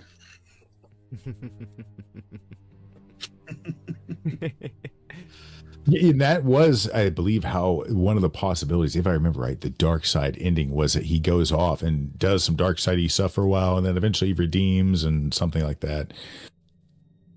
But I don't want to give away too much. So again, we'll get a little bit more in contact about all this and keep things hush hush. With such things, keep them close to the cuff is a good way to go. Exactly. You got to be very, very quiet. But one thing I think is, we brought up a good point earlier with the Fallen Order and Survivor. But we never got around to you, Sam. What is your issues or whatever likes of them? With Jedi Survivor? Yeah, you didn't know there was a second one? Yeah, of course I know there's a second one. I was just surprised you thought I had issues with it. No, not issues. Just what are your thoughts? Yeah. Oh, right. I see. I liked the first game and the second game, of course. The story is good. I think Exiled was sort of talking about how they kind of don't really know where they want to go with the story, and therefore they're kind of playing it safe, just kind of riding the in-between lines of what probably happened. And that does obviously make sense. And then they've added that new stuff in with the High Republic, which, to be fair, in the newer game, I did actually enjoy that. It was kind of cool to go through those old ruins, explore something, very much get that old Republic vibe from it, right? When you're doing something like that, especially I do. So I think they are good games. There's a lot of potential for them. I'm not necessarily a huge style a huge fan of the Dark Souls sort of style to the game. So that might be my only criticism. I would much prefer something more closer to Force Unleashed, perhaps. I think that would be much better. They did obviously make some improvements with the second game, of course, but again, not quite there. I don't think, not quite there. Good games though. I do like them. Very interesting characters, Dagon Gera, and the other alien that they did, which the name of it escapes me right now, but they had one of them in the original Clone Wars animation, and it's always cool to see something like that brought back, especially in the form of like cutscenes in a modern game that actually looks good with graphics and that kind of thing. Yeah, really good games, and I do like them. And I was also saying earlier that I like you can play different characters in that game, right? You play as Cal, and then later on you play as Seer, and you're fighting against Vader and stuff. Like, I actually thought that was really cool. That was pretty cool. Some people found that cheap, I think, because you weren't fighting Vader with Cal or whatever, but it's like, how is that gonna go down? You know, we already know like how that's gonna happen, so it made sense for you to fight them as Seer and then have her die at the end of that. That totally made sense. I really liked it. It was a cool fight though. Yeah. I give her that. She got closer than many have. She walked in and she had a plan. I'll give her that. Yes. But one thing I would like to see, I did love the character development of her. Honestly, I love her. Again, black female, loved the character. All right. So don't tell us that we're racists or phobes. But you know what I would love to see in a new game, especially those, it would have been a little bit better to see a bit more of the character development like you had in KOTOR 1 and 2, where depending on how you did things, depending on how you talk to them, you get all these extra layers. That's one thing that makes KOTOR just like replayable still to this day. There's characters I still have never really gotten through all their dialogue. It's I don't know. We need to see a little bit more of that come back to games, especially with just like level design. Make it to where it can be played different ways. Change it up. You've got procedural generation now. Change it up a little. Yeah, the depth needs to be like in the right places versus in the giant places, you know? Yes. Star Wars Outlaws, you know, I don't know if you played that or if either of us played that one, but it's a pretty good game. But it also kind of falls short on its face quite a lot. Oh, I can see that Everest has actually muted himself again. So oh, you've unmuted. Cool. So that works. I was just gonna say I changed the permissions around again, so I was completely uncertain on whether or not you were gonna be able to do that. But that's fair enough. You can. So that's good. Of what? Unmute myself. Yeah. You want my take on Jedi? The Jedi. The series. Yeah, go for it, man. Hit us. All right. Jedi. Okay. I like the story of Jedi. It's basically it's basically the Disney equivalent to the Jedi Knight series. Not so much Dark Forces, but the actual Outcast. And I don't mind that a lot. It was kind of interesting. I just I have some gripes about the game. Acting's good, fighting's good somewhat. Actually no, fighting's okay.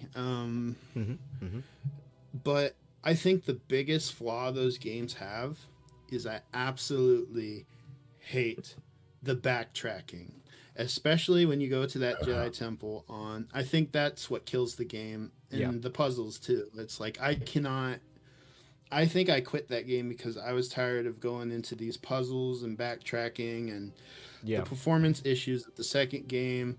It kills the game for me, and it's like it doesn't make it fun when it forces you to go back and do this like puzzle. I just want to get to the point of the game, and you know, I just end up watching the cutscenes on YouTube because I really just don't want to do this grind where I have to look up on a walkthrough to go through how to beat this level, which I had to do a couple times in the mountain temple. In the first game, I mean, when I started the game, I felt so much pride when I killed that giant frog in the cave on a level 1. Yeah, I killed that frog. It took me an hour or two to kill that frog, but I got it. But again, when you went to that temple, that's what kills the game.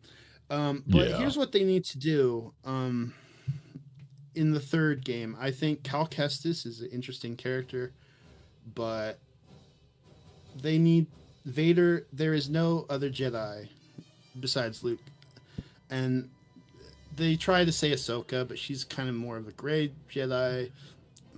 Whatever, Ahsoka. That's a whole other story.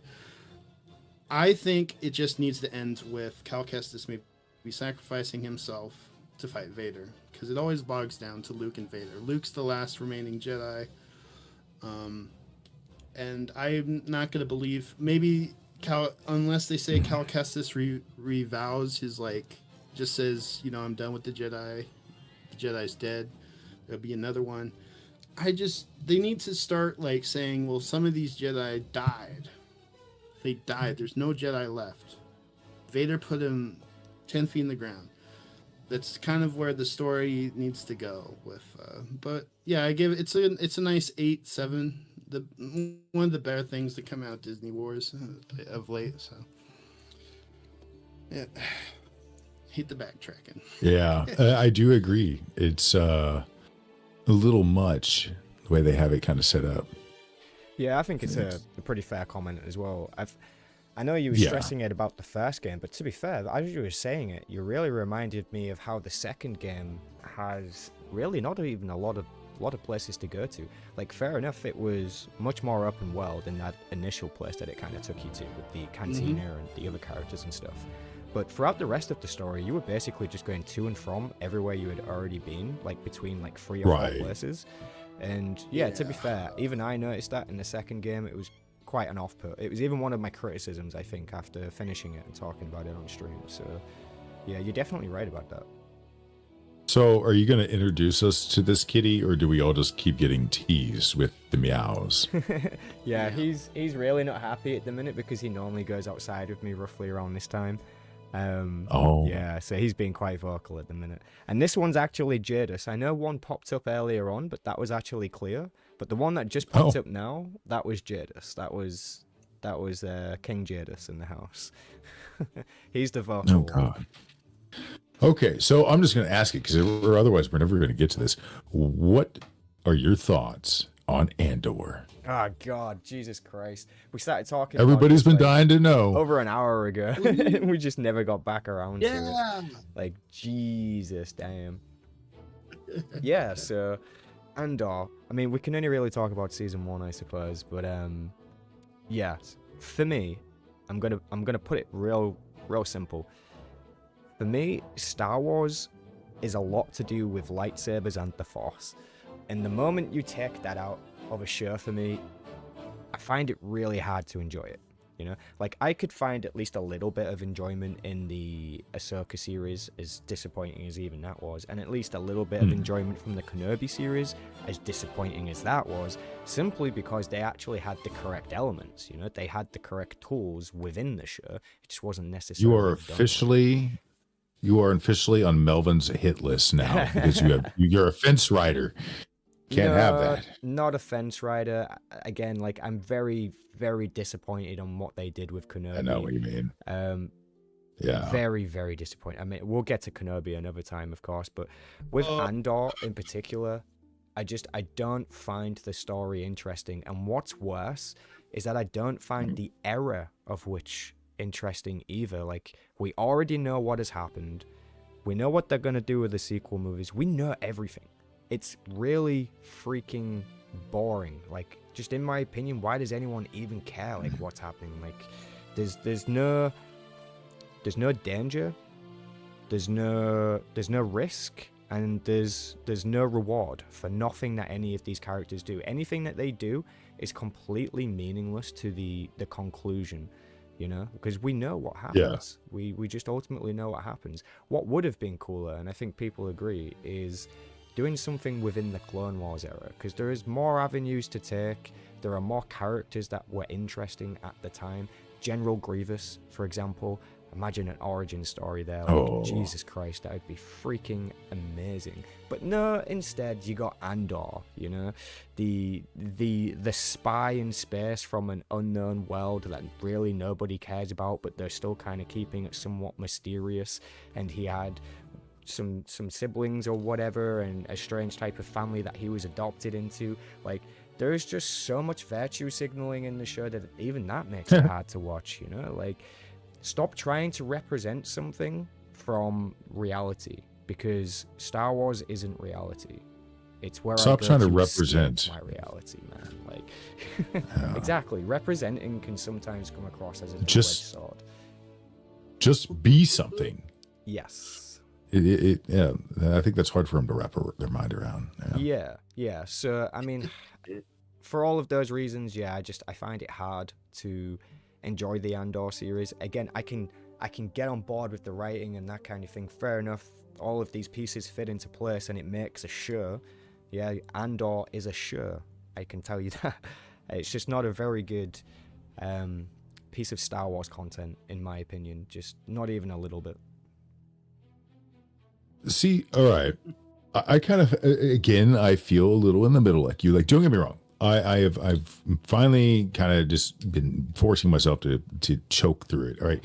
Now, I want to say I totally respect why people like it. I get it. You know, it's visual. It is storytelling. It's a little bit different than, you know, whatever. It kind of harkens back to some of the old school stuff. I get it. And it is more filler to, you know, a character that a lot of people seem to like, you know, Cassian Andor.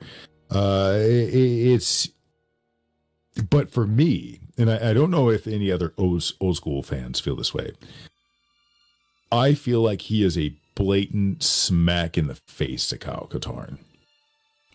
And maybe a little too hung up on poor old Kyle, but it when I first seen the poster art for Rogue One, when it first came out, and you got him walking, and he's got his blaster on his side, and you got her walking next to him, and just her name, just the way he looks, it was Kyle and Jan.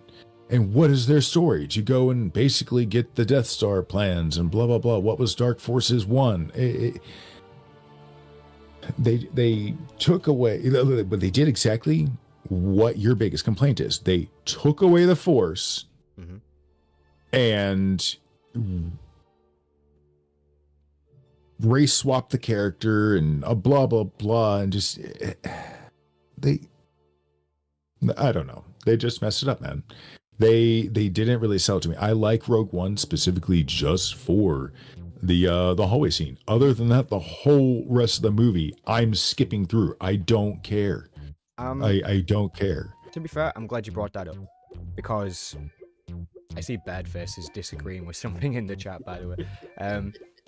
Rogue One, the movie, was actually good. In my opinion, that movie was good. Versus everything else they've done, yes. Yeah. Did it need to be about Jyn Erso? No, don't think it did, but I suppose it worked. Okay, let me ask you this. Would you rather have Andor or Dark Forces 1 as a movie? Easily Dark Forces 1. Like, anything that comes up from Legends is something I'm picking immediately. Like, you can call me biased, but yeah, I'll pick it up. That's my issue. That's my issue right there. What if they just replaced Andor with Kyle Katarn? Does he have his Force? Well, he didn't have the Force in really Dark Forces 1, but you know what I mean. Then yes, I would have been happy. I'd have been happier.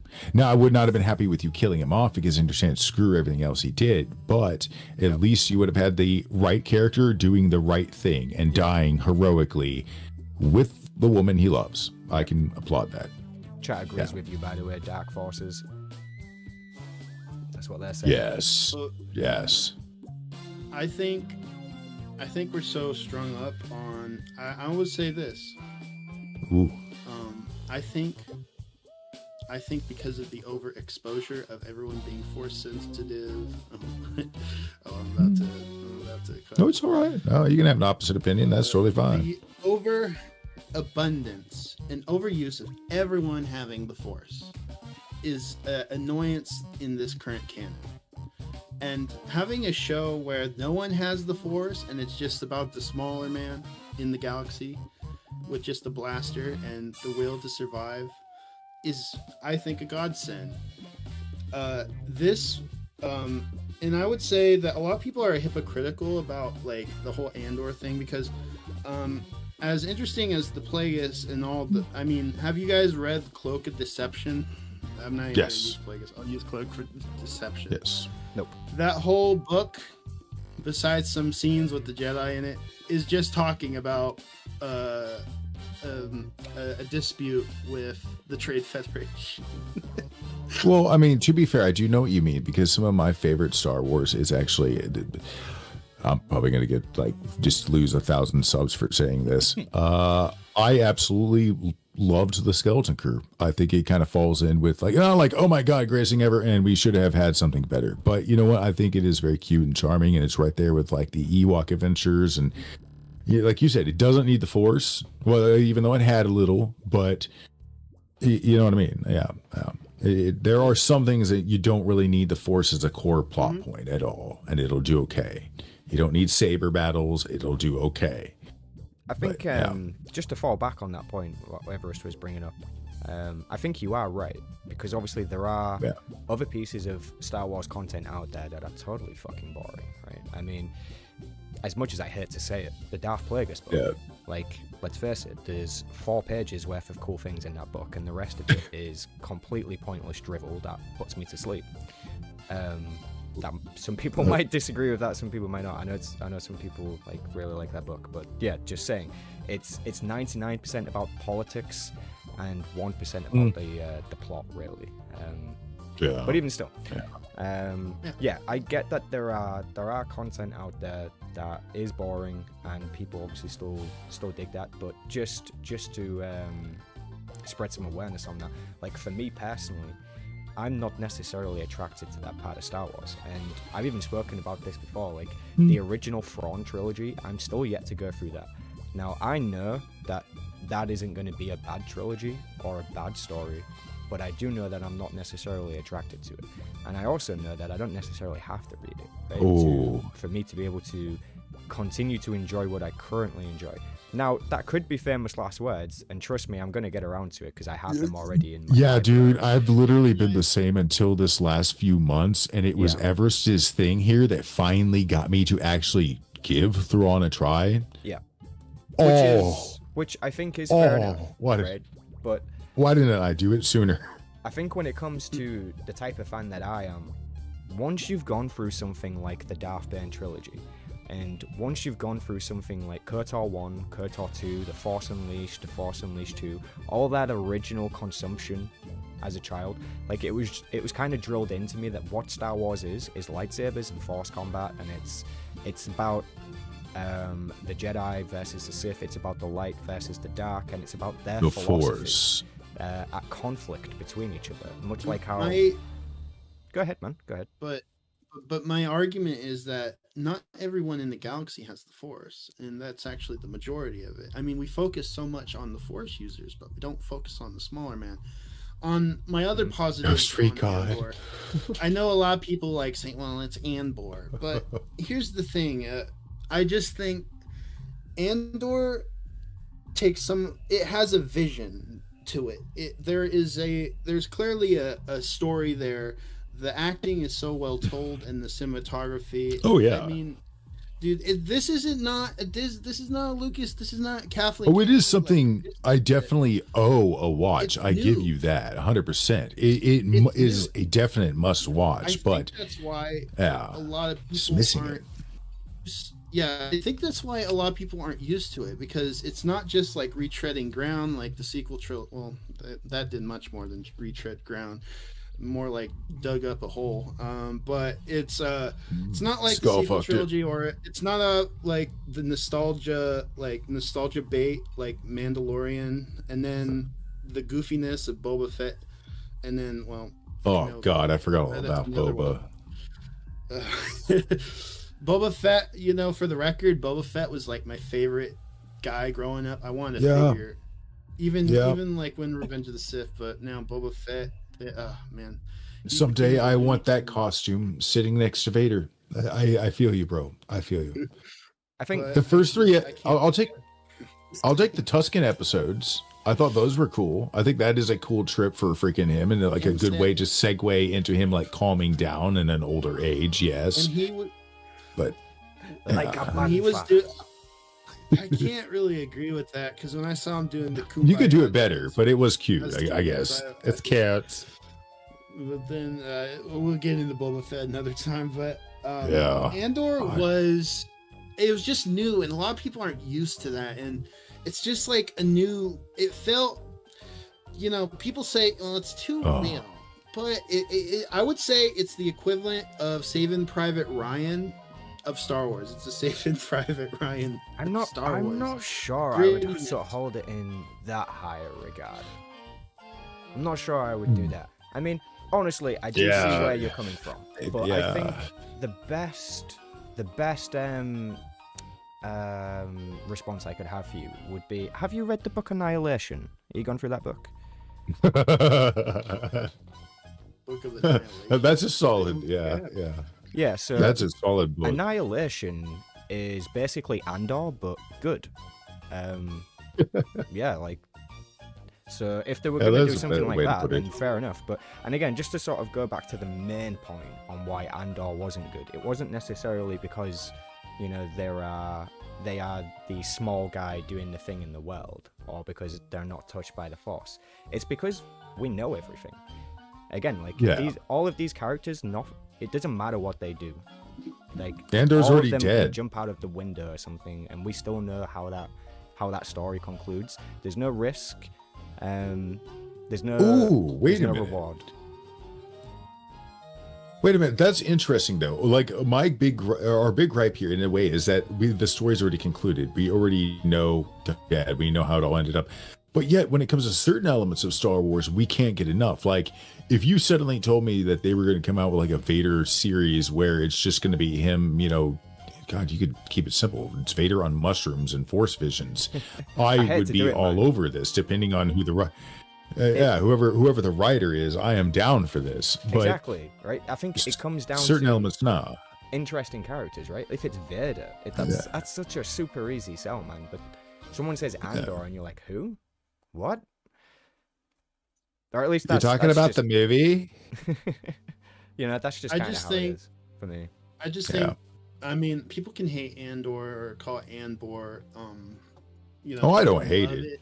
Like I like it. I don't love it because I do think some parts of it are boring. But I loved like the whole heist arc, and then the prison arc's really good. It just goes on and on. But I think what Andor, the one thing I like the most about Andor is it kind of felt like it was trying to build the world between between Revenge of the Sith. It was building up that era to the whole Rogue One, how we saw it in the beginning, and that's what I appreciate most about it. Mm-hmm. And it's Tony Gilroy's vision. It's not Kathleen Kennedy's. It's not investors. It's someone that has a clear vision. And plus, he's not filming it in a fake studio and trying to get cookie points just because you have a character or droid you've seen in a video game. It's like, oh my god, look at that! And then you make a video saying, oh, look at all these hidden details you've seen in this episode. It's like, yeah, man. I think when it comes down to anything but the story, I'm probably going to agree with you on it. Like, cinematography, like all the pieces are there. All the pieces it needs for it to be a good show are definitely there. Just whether or not it resonates with fans, I think, is a different story. But I mean, clearly, I'm wrong to some extent, anyways, right? Because they're making a second season. There's clearly people who want to see it. They've given it a huge budget, right? So I'm not going to sit here and tell you that I'm absolutely right on this. It's just kind of how I feel on it, No. There's always been that thing in the fan base, and it was never really a conflict. But you always had those who were more Boba Fett people that were more into that kind of side of it. Yeah. And then you had people that were more into the Jedi side, that kind of thing. So really, it's been something there since '77. I mean, from day one, it's the fan base was going to be divided just because of the nature of the films and the way they were designed. And I think, to some degree, subconsciously, that was just a natural cause and effect of such a story finally being put on display. Star Wars reveals so many raw, vulnerable things about humanity, whether they realize it or not. And, you know, Andor is part of that puzzle. It is a beautiful piece. I will give it that. Out of everything Disney has done, if I had to pick one of their movies, I would say keep that one. Then, on the other hand, they then do Acolyte, and there's no excusing this. There's no whatever. Where Star Wars goes to die. That's Acolyte. Acolyte. Yeah. Magnaland in the chat brings up a pretty good point, sort of saying that Andor is an introduction point to many people for Star Wars. So I guess for the people who weren't immediately attracted to lightsabers and the Force might actually get into Andor for that reason, because it's not it's about something slightly different, espionage and conspiracy or whatever. You kind of want to name that. Also, Templar brings up a good point, saying, where's the content between episodes 4 and 5 versus episodes 3 and 4? Because we kind of already know, right? Yeah. You know what happens. A lot of it, and what did need to be explained was done in comics and books, and it was done best that way because some of it is so subtle.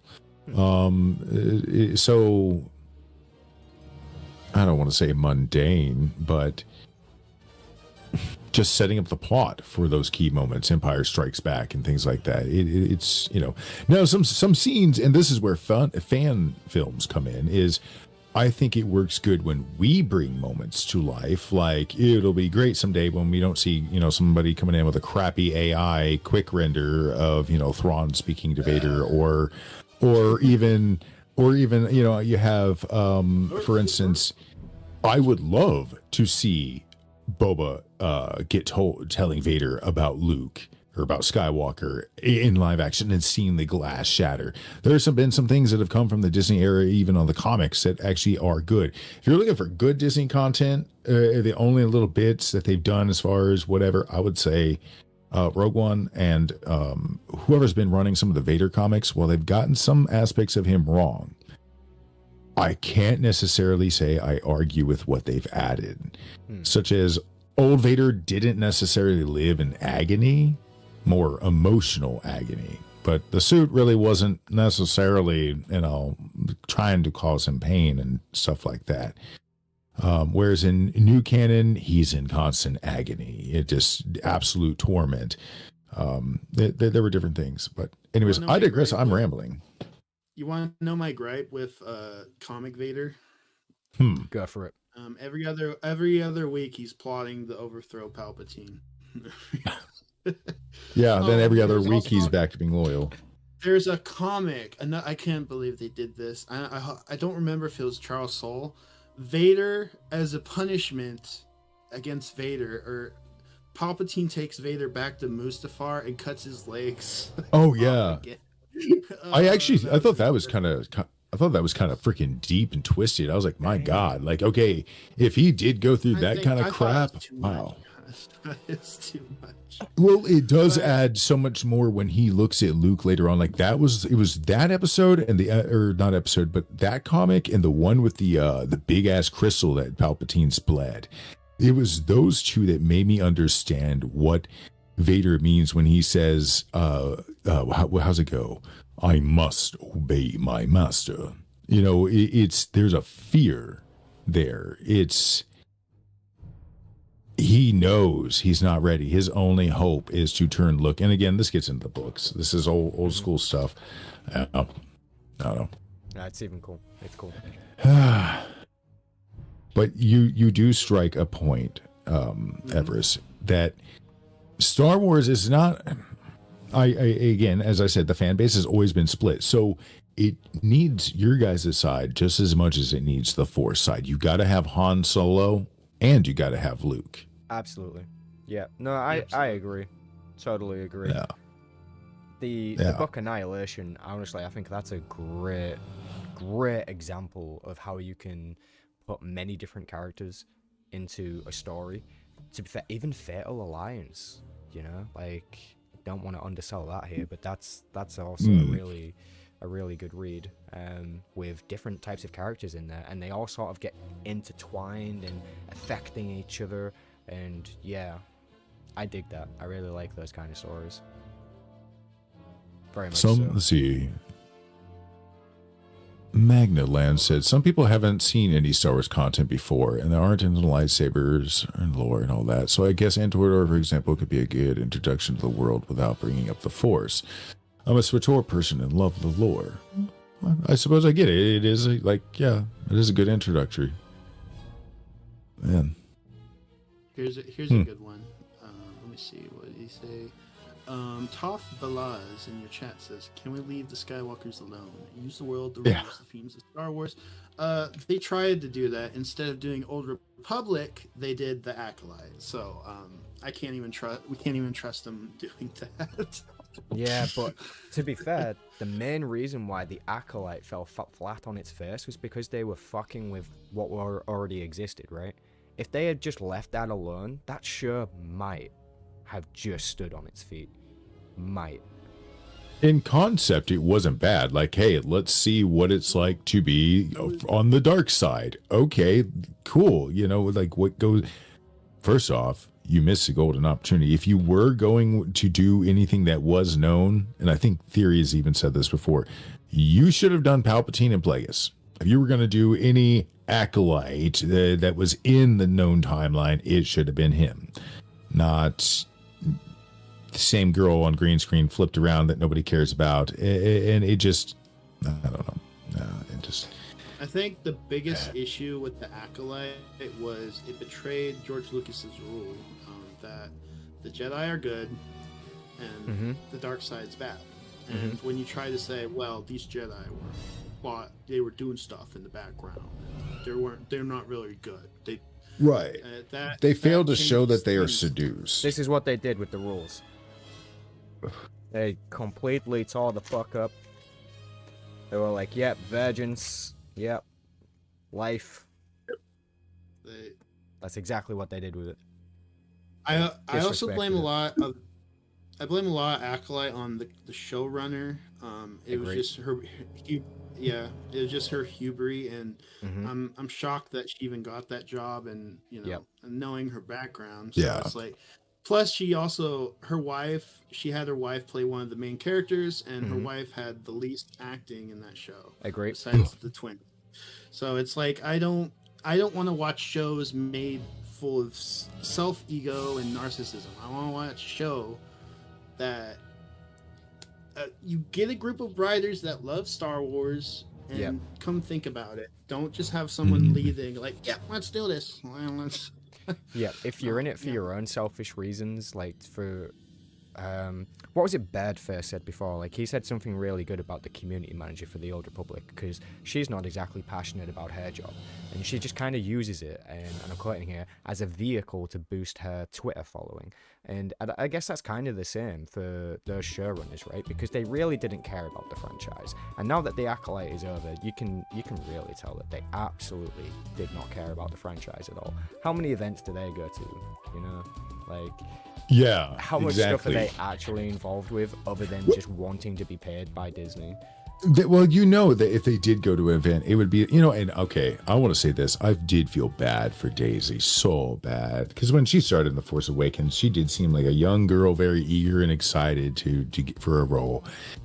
So it must have hurt when you do come out on the stage and fans are booing at you. But my God, look at the reaction Kathleen Kennedy's had. Look at Daisy Ridley. Every time they bring them on stage, it is a visceral reaction. Yeah. And this is even among a group of what they've tried to water out and with shills and whatnot, with fake news, Kyle Katarn, and what's just. Bring in Mara Jade with Zendaya. Oh God! Do not get me wrong. She makes a beautiful Mara Jade cosplay. Like I have nothing wrong with it. It's beautiful, but like Snape, he has a description. She has a very, very extensive background and sourceable description. from multiple authors. So, and across many media. So I think they do it. I really feel like they do it just to piss us off. I swear, the Pandaverse is real, man.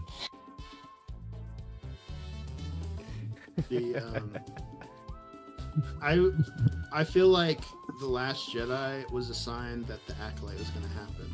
Granted, I mean, The Last Jedi is another project made by a narcissist Arthur, or so-called Arthur director. You know, the more you think about the Acolyte, just the more is wrong with it. Birdface, you're 100%. Scarlett Johansson, like, I'm not saying that, like, whatever, but I think, honestly, she, how old is she now? 40 something? But like 10 years ago, oh yeah, Scarlett Johansson young, oh yeah, definitely perfect. Mara Jade, yeah. Lizzie Olsen. Who is that? I don't know that one. Scarlet Witch. Yep. Let me look her up real quick. I have never watched that. Lizzie Olsen. Yeah, that's really cool, by the way. I also went to Star Wars Celebration in 2023, and me and my friend, we avoided the Acolyte. She's fucking ugly. So I guess we kind of somehow knew to avoid them. No. Lizzie Olsen, no. She is rail thin. Look, just... Sorry, honey, we're talking about a character, blah, blah, blah. Excuse me, I'm about to say. She has no tits, no ass. She looks like she on meth. Why would anybody think Lizzie Olsen should play Mara Jade? Have you seen her? That's like the total opposite. Have you seen I'm looking at about 100 different pictures of her right now, and she looks like a crackhead. She looks like every other model on the runway. No, thank you. Next. Boo. Boo. No. Boo. Outcast isn't. I'm like freaking Simon when it comes to this stuff. Oh, you kidding me? No. That was terrible. Pretty much, Alan Cole. Yeah, pretty much. That was the worst thing I've ever seen in my life. Never show me this person again. God, that was such a hard shutdown. You were like, what the fuck, man? You were like offended by that suggestion. I feel offended. Like, that's just no. All right, let's see. Who would be a good Mara Jade? You know, and I'd almost want to like try to find an actual natural redhead, just because again, I know they really need some representation. You know what we need in Star Wars more of? We need more midgets. And I say that honestly with love. A younger Mila Jovovich would have worked out pretty well. Thinking about it. Yeah. Oh, you know, speaking really old school actress, who was the chick that played Poison Ivy in the old school Batman movies? What was it? No. Hold on. In the movie? No, not Poison Ivy. The other chick, the redheaded chick. Michelle Pfeiffer? No. Let's go. Okay, old. God damn it. I can't think. 1994 Batman. I think it was 94. The one with Poison Ivy. That's all I remember. My keyboard doesn't want to work. 1994. Reese Witherspoon? What? No, she also was in a film with Liam Neeson at one point. She was singer. Burlesque? No, what the hell was it? I don't know. Just keep going. I will look for the actress and I will tell you guys when I find her, okay? I'm quite well. Oh, okay. I found the movie cover. Hold on. It was, let's see, Tommy Lee Jones, Nicole Kidman. Nicole Kidman? Look up Nicole Kidman from Batman Forever and tell me that would not make a sexy Mara Jade. Okay. Nicole I mean, definitely too old now. Yeah, but I mean, I know who it is, but if this is a long time ago, then wait, she doesn't have red hair though. She did back then, and most of her old school roles, she's always been a redhead.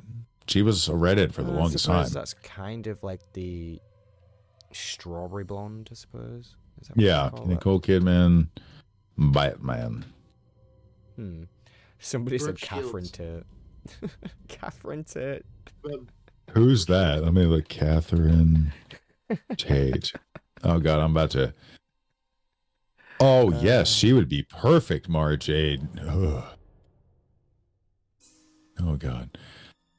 Oh no. All right. So cringe suggestions aside for Mara Jade, another problem I have with there are a lot of retracing the expanded universe or just the old stuff in general is, in what universe does that look like Luke on film? When I watched the Mandalorian episode at the end of the season, I'm sorry, there's not been a single moment they have convinced me that is Luke. It's Did you Have know you that they seen the hired the guy actor? on YouTube who did the deep fake and improved it? I remember that, and it seems like he did better on his YouTube example than they did in the actual show. I don't understand that. I agree. You know what boggles my mind? The guy that got to have like act in Boba Fett, I thought that was the closest they got with Luke. But it boggled my mind that the actual Luke actor that they deep faked over looks just like Luke. And I'm like, well, this is the guy. Yeah, he looks closer than what whatever they do to him. And then I personally don't think he really looks like a Luke. He's a great Luke cosplay, but he's like Mike Starwalker. He looks nothing like Luke. He could never seriously try to sell Luke to me. It's just not going to work. It really does look like him as well. Yeah, it's like, well, no, this is the guy. He had without the deep fake. Get rid of the deep fake. This is him. He has the like. I don't know why they need the deep fake. This is the guy. It's like, well, you know, if he has the spirit of the character, the essence, you know, but how can you see that when you have a deep fake performance over it? And thank you, baby Ketty. I seen your thank you very much. It's like, you know, I don't like how they're just like, we're gonna just always keep the OT cast. It's deep fake town. It's like, don't give anyone chances to play the character at all in the future. I did like what's his face did in Solo. Like at first it threw me off, and then I got used to it, and then I just didn't care that he didn't look like Harrison Ford. No, he was doing good at selling the character to me, so I appreciated it. Sometimes moving away, I just don't think you should ever try to. See, I'm actually kind of torn. Like the right hands at the right time ever redid 1 through 6 with respect, maybe even an acknowledgement and an okay from Lucas himself kind of thing. Maybe even have him come in and give him some notes, say, hey, I screwed this up, could you fix this plot hole here and here? That would be great. With a whole new cast, it would be beautiful, especially if you could blend in some of the old casts as extras and characters and whatnot, especially with technology. And if you actually went ahead and you thought it out a little more, threw in some extra scenes, and weren't afraid to stick to a 90 to 110 minute frame, go with Laura like 3.5 hour. Like I want more. If it is good, I will sit there. So, and I think Star Wars fans would react that way if it were good. Look at A New Hope. That thing feels so long, but you don't care. You're just drawn in. Nothing else modern can I do that. Like it's like, oh, boring, skipping. I put that on, I sit the remote down. Yeah. Well, A New Hope was brilliant for many different reasons, to be fair. And I think one of the pivotal ones is just because of the technology of the time, right? Like they were doing something that wasn't really done before, and they were doing it in a way that wasn't really done before either. Sort of carving the way forward for how it would be done in the future. And yeah, it's definitely a big part of that. Well, we've talked before is, there are two things that are a huge reason why Star Wars was a success. One, that George Lucas had the right people around him, kind of advising him, saying, no, this really sucks. Maybe, wait, what about this? Blah, blah, blah. Like I was saying earlier, when it comes to the idea of a story, it cannot be one voice. It should sort of, the main idea should be somebody, and then you should, anyways, and two, it just, I really felt that I just lost my place. My mind just went completely blank. Really? It did. My mind just went completely blank. That's what you get for being a stoner, man. Oh, I'm sorry. It's also because I got like 5 different topics kind of pulled up or whatnot. Don't even worry about it. Don't even worry about it. Yeah. Anyways, yeah. I digress. Whatever I was saying.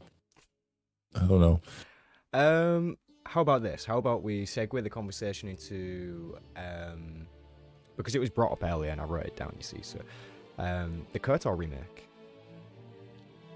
Oh. Because, I mean, if anybody follows 100% Star Wars, I know he posts about it quite often. Oh. I know he gets quite a lot of flack, to be fair. You know, people giving him shit about, like, what's in the fucking videos. But, I mean, to be fair, at least someone's doing it. Like, he's a good guy. He's really fun to talk to. Yeah, he seems Is like he do? okay. I haven't talked to him in like a month or so. I gotta see how he's doing. I know he was starting to bounce back a little bit. So yeah, good to see he's doing things again. Yeah. So KOTOR remake. I mean, obviously, we all probably have an opinion on this. Let's face it. Look, I think by now, fans could already have just ran the original thing through UT5. Yeah. I don't know. Yeah. One of the common things I say about the KOTOR remake is that even if it's a bad game, even if it's not something good in the end, the silver lining will be that we have modern day good graphics, cinematics, you know, including Revan and probably Malak and all of the other companions. So I'm actually just setting my expectations there, and I'm actually really looking forward to be able to sit down and watch the full movie of the KOTOR remake, you know, and like see how well they've done that. Well, not only that, I mean, once it's released, again, it's UT, so fans can always fix anything, make adjustments, bugs and problems like that. But it's, I think, yes, it will definitely be incredibly valuable. Oh, God, just have some new footage and just really see. I am curious. This keeps plaguing my mind. Why do you need a whole new writing team for this? You should just take exactly what was originally there and do that. Yeah. Research what every character interaction was. Go to BioWare and be like, yo, where's your scripts and all your files on this? Hand it over. We need it. And okay, I could maybe see expanding on some characters and whatnot, because you know they're gonna freaking have to make a big point that Tahani's bi. So yeah, I get it, but their excuse of the writer's strike, that can't be used. What's the deal? Is it a writer strike? Isn't it just a voice actor strike? No, I thought there was a writer's strike still going on too. I thought. Oh, really? I'm not sure I knew about that one. For the video games? Hold on. Was it the writers or the voice actors? Hold on. I know there's something going on with. Yeah, I'm pretty sure. Is the writer's strike still? Yeah, because SAG-AFTRA was like all pissed off. No, the Writers Guild strike they made. Lasted for 148 days. Oh, I didn't know that ended. So what is their excuse? The same as with Tor. If there is no writer's strike, what is the holdup? Your voice actors, there are ways around that. Like you said, go around it. Yeah. You can go around it. And not only that, right, but even if it was a longevity issue, they've already stated in the past that all the voice actors are contracted and will be staying with the team. So we already know that much, right? So if it's just a longevity issue, why can't they just release the content, right? Have it just be subtitled, you know? It could just be purely subtitled and then put the voice lines in later. Everyone but you totally patch it later. That. Like literally, according to the voice actor strike, we can't put the voice lines in now. We just can't do it such and such. So this is how it will be until we can put the voice lines in. You know, that's a totally fine compromise. I think that would be jarring. From a marketing end, it's brilliant. Yeah. From a marketing end, it's kind of brilliant because you milk the same content twice. Yes. You know? Yes. Yeah. And get them to replay it.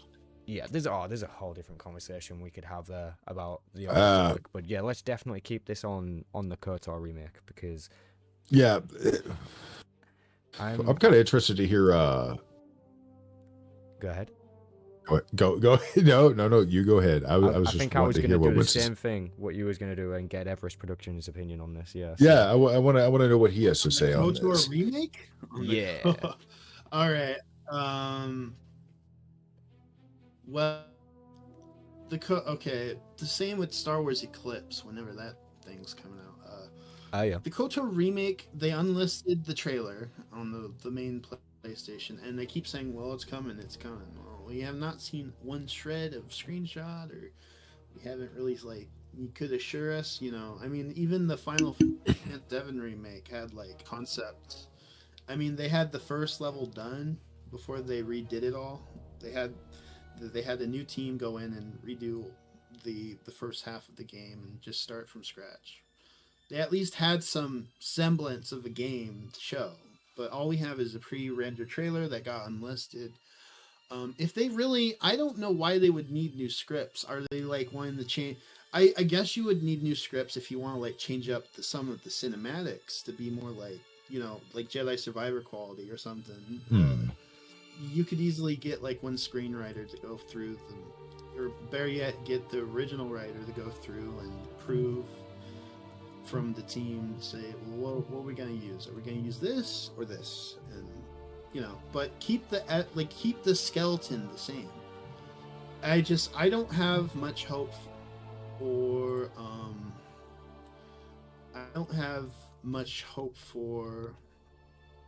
the for it ever coming out. It's one of those things that you have to cross your fingers and I hope this year we'll get any semblance of news. They announced it years ago. What was it for all we know, it's ago? in the galaxy. Eclipse had a cool trailer. That trailer was dope. It did have a cool trailer. Definitely had a cool trailer. It did. It was like they actually did some world building and that kind of thing before they made it, So yeah, kind of cool. You're probably right though, Everest, in what you're saying about the KOTOR remake. Definitely just keeping the skeleton of what worked, Keep all the best bits, keep the core there, the foundation of it. And, because you can take liberties with the story, of course. I know we haven't been able to talk to you much about it, but behind the scenes with our fan animation that we're doing with some Knights of the Old Republic stuff, I mean, we're going to be essentially doing the same thing, right? We're going to take some creative liberties there and actually insert a couple of things that didn't happen but would make total sense to happen, so you can't necessarily question it, kind of thing. And I think a really good one of that is there is this moment where we have the companions when they're entering the Starforge. Canderous Order is kind of walking off of the Ebonhawk into the hangar of the Starforge or whatever, and he sees the shape of something underneath a cloak within said hangar and sort of recognizes it. He goes over to it, pulls the cloak off, and he's like, oh my god, this is Mandalore the Ultimate's Basilisk prototype starship. Why the fuck is this here? And we've created this whole story as to how it even could be there to begin with. And that's really cool. And that's going to be in the movie, so that's kind of cool. It'll be a nice touch. Nice addition to the universe. Exactly. Cleaning up, actually. Exactly, right? Because it can definitely be a thing Revan took it after his fight with Mandalore or whatever and used it as his vessel to find the Starforge or whatever. It makes total sense, and then just been left there abandoned ever since. Or can make total sense, It doesn't need too much questioning or filtering. But again, yeah, kind of just taking that formula across to the KOTOR remake and just being super respectful of what already existed, because nothing too traumatic would need changing, probably other than side stories and that kind of thing. So I don't think people want a straight up replica of, copy and paste everything in such and such.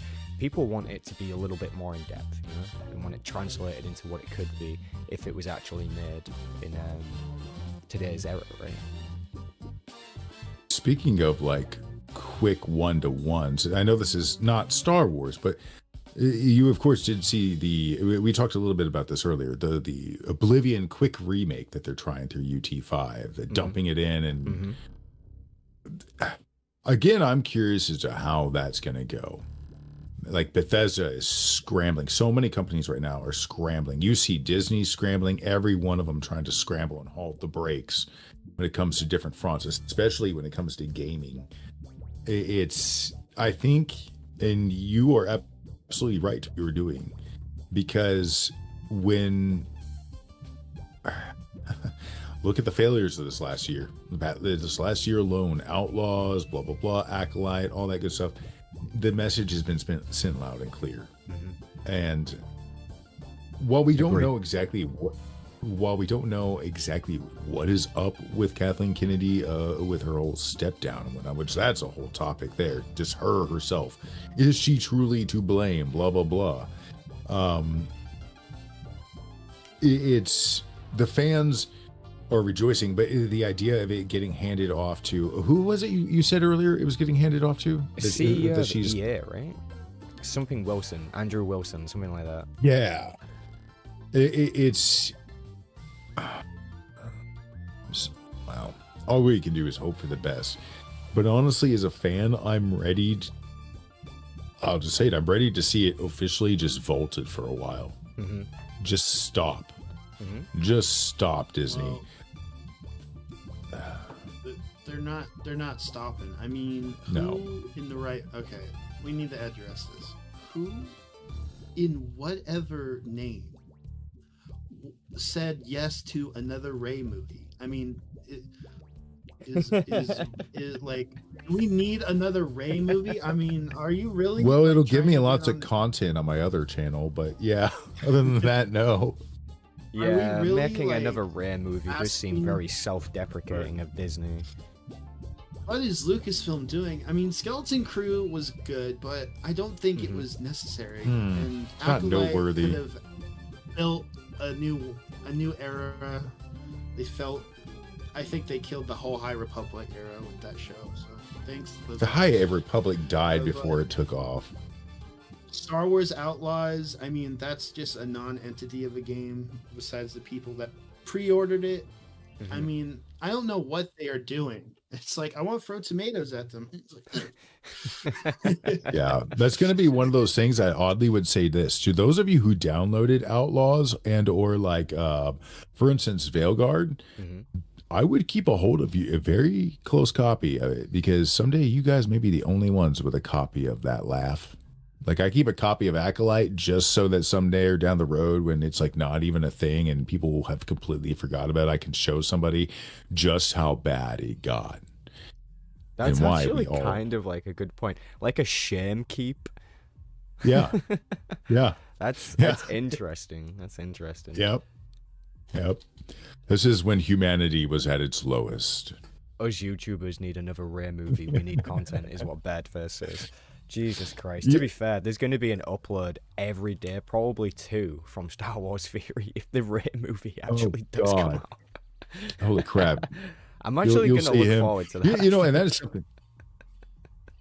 And that's something you probably can agree. Have you, how many ever watched his channel? Can you say that again? Sorry, you broke up a little bit there. How many years would you say you've been like watching Star Wars Theory this often? I know you're kind of like me. You kind of like pop in for every third video, or if it's an interesting one or good what if, I'll watch them. But yeah, I was aware of Star Wars Theory, I think, around the time The Force Awakens came out. So not necessarily the very start, but I was aware of him, right? Because he blew up really quickly.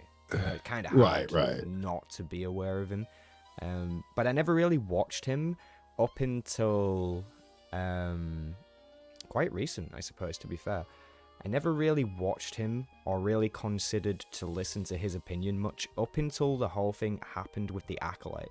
And the reason that got my attention is because I'm quite a communal person. So when I see someone like me suffering, that kind of hurts, you know? So yeah, when I saw Star Wars Theory being persecuted by one side of the internet just because he thought of a certain way with the Acolyte, that really reminded me of how I felt when I was removed from Well- the influencer program with BioWare, because Yes, that's almost yes. quite similar to what happened. And it made me really uncomfortable to know that that's what was happening with him. And ever since then, I've been like, regardless if I disagree with any of his lore opinions, I'm still gonna go and support him because I feel like that's the right thing to do.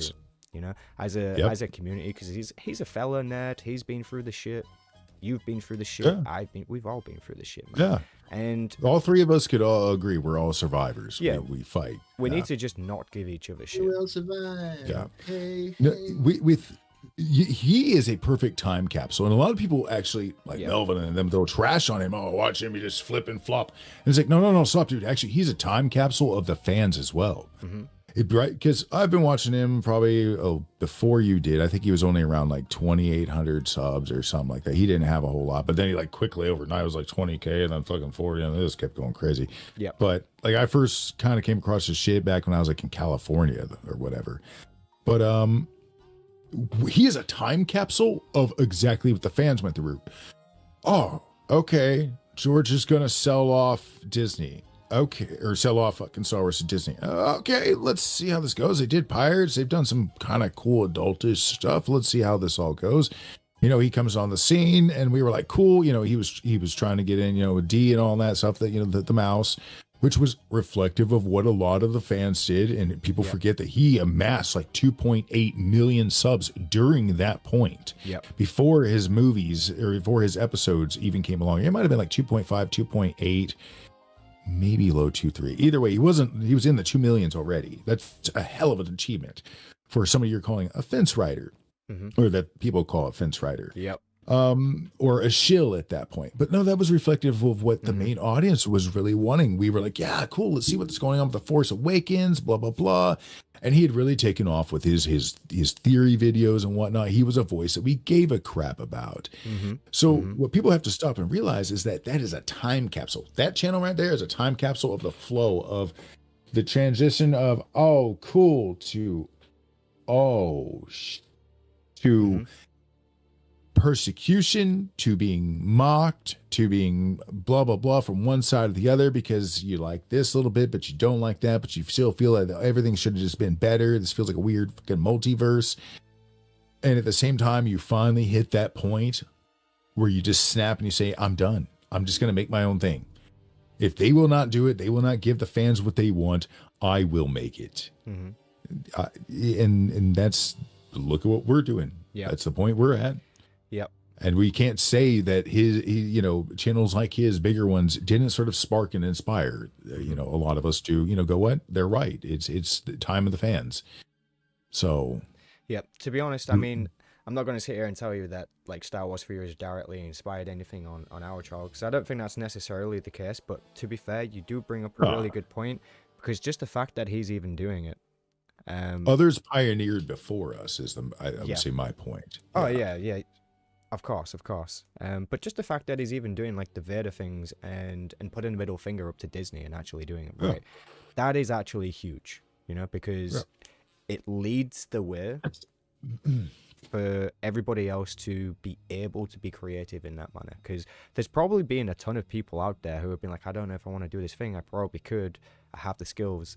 But they've been hesitant to do it because no one else has done it yet. No one's tested the waters of, is that going to be okay? Is that not going to be okay? Is this going to be accepted? Do fans really want this? You know? But yeah, there's definitely a thirst for it out there. People have an appetite for Star Wars content, and it does seem to me like it's going to be the fans serving the meals. A perfect example. A little collab mashup between Tomorrow, and myself. We put together that whole Vader Padme grave thing, right? That one, when did that come out? It came out January 3rd, and it's at 89,000 views for a short. All right. Now, stop and think about that, folks. That's not a brag. That is actual look. You give people good live action Vader, good story, whatever. You give them what they want. And even a tiny channel like mine was sitting here with, let me, what is my son number? I am like tiny. I am nothing out compared to what's out there. I'm at 2,400 subs, 405. All right. So don't tell me that the Star Wars is dead. Don't tell me that the interest is not out there. This thing has not fallen to less than 1,000 views per day since it went up. it's Yeah. you make it, they will come. Yep. Agree. They will Yeah. come. It's like the outfield in what was it? Field of Dreams. Yeah, it's such a good movie. They will come. That was Kevin Costner, right? Yeah, that was Kevin Costner. I always get his name wrong sometimes. Yeah.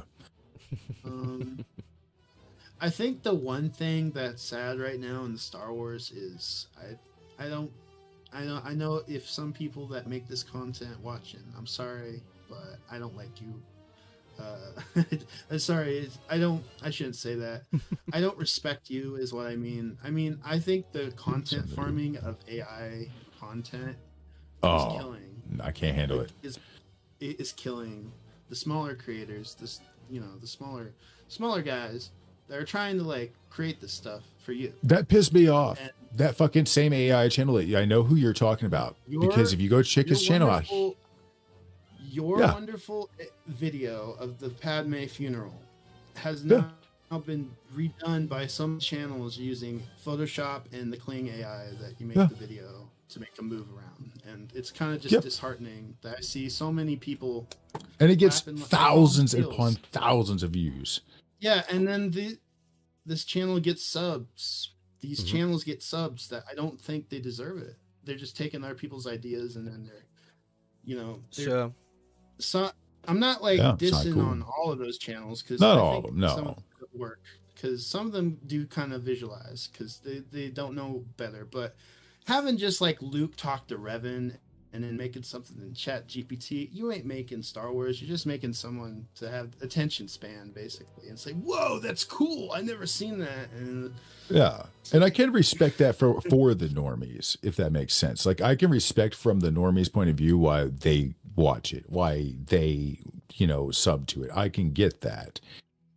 And so we're not crying from that end. It's more of there's very little effort put into this, and I do think there are some arguments here for the AI side of things.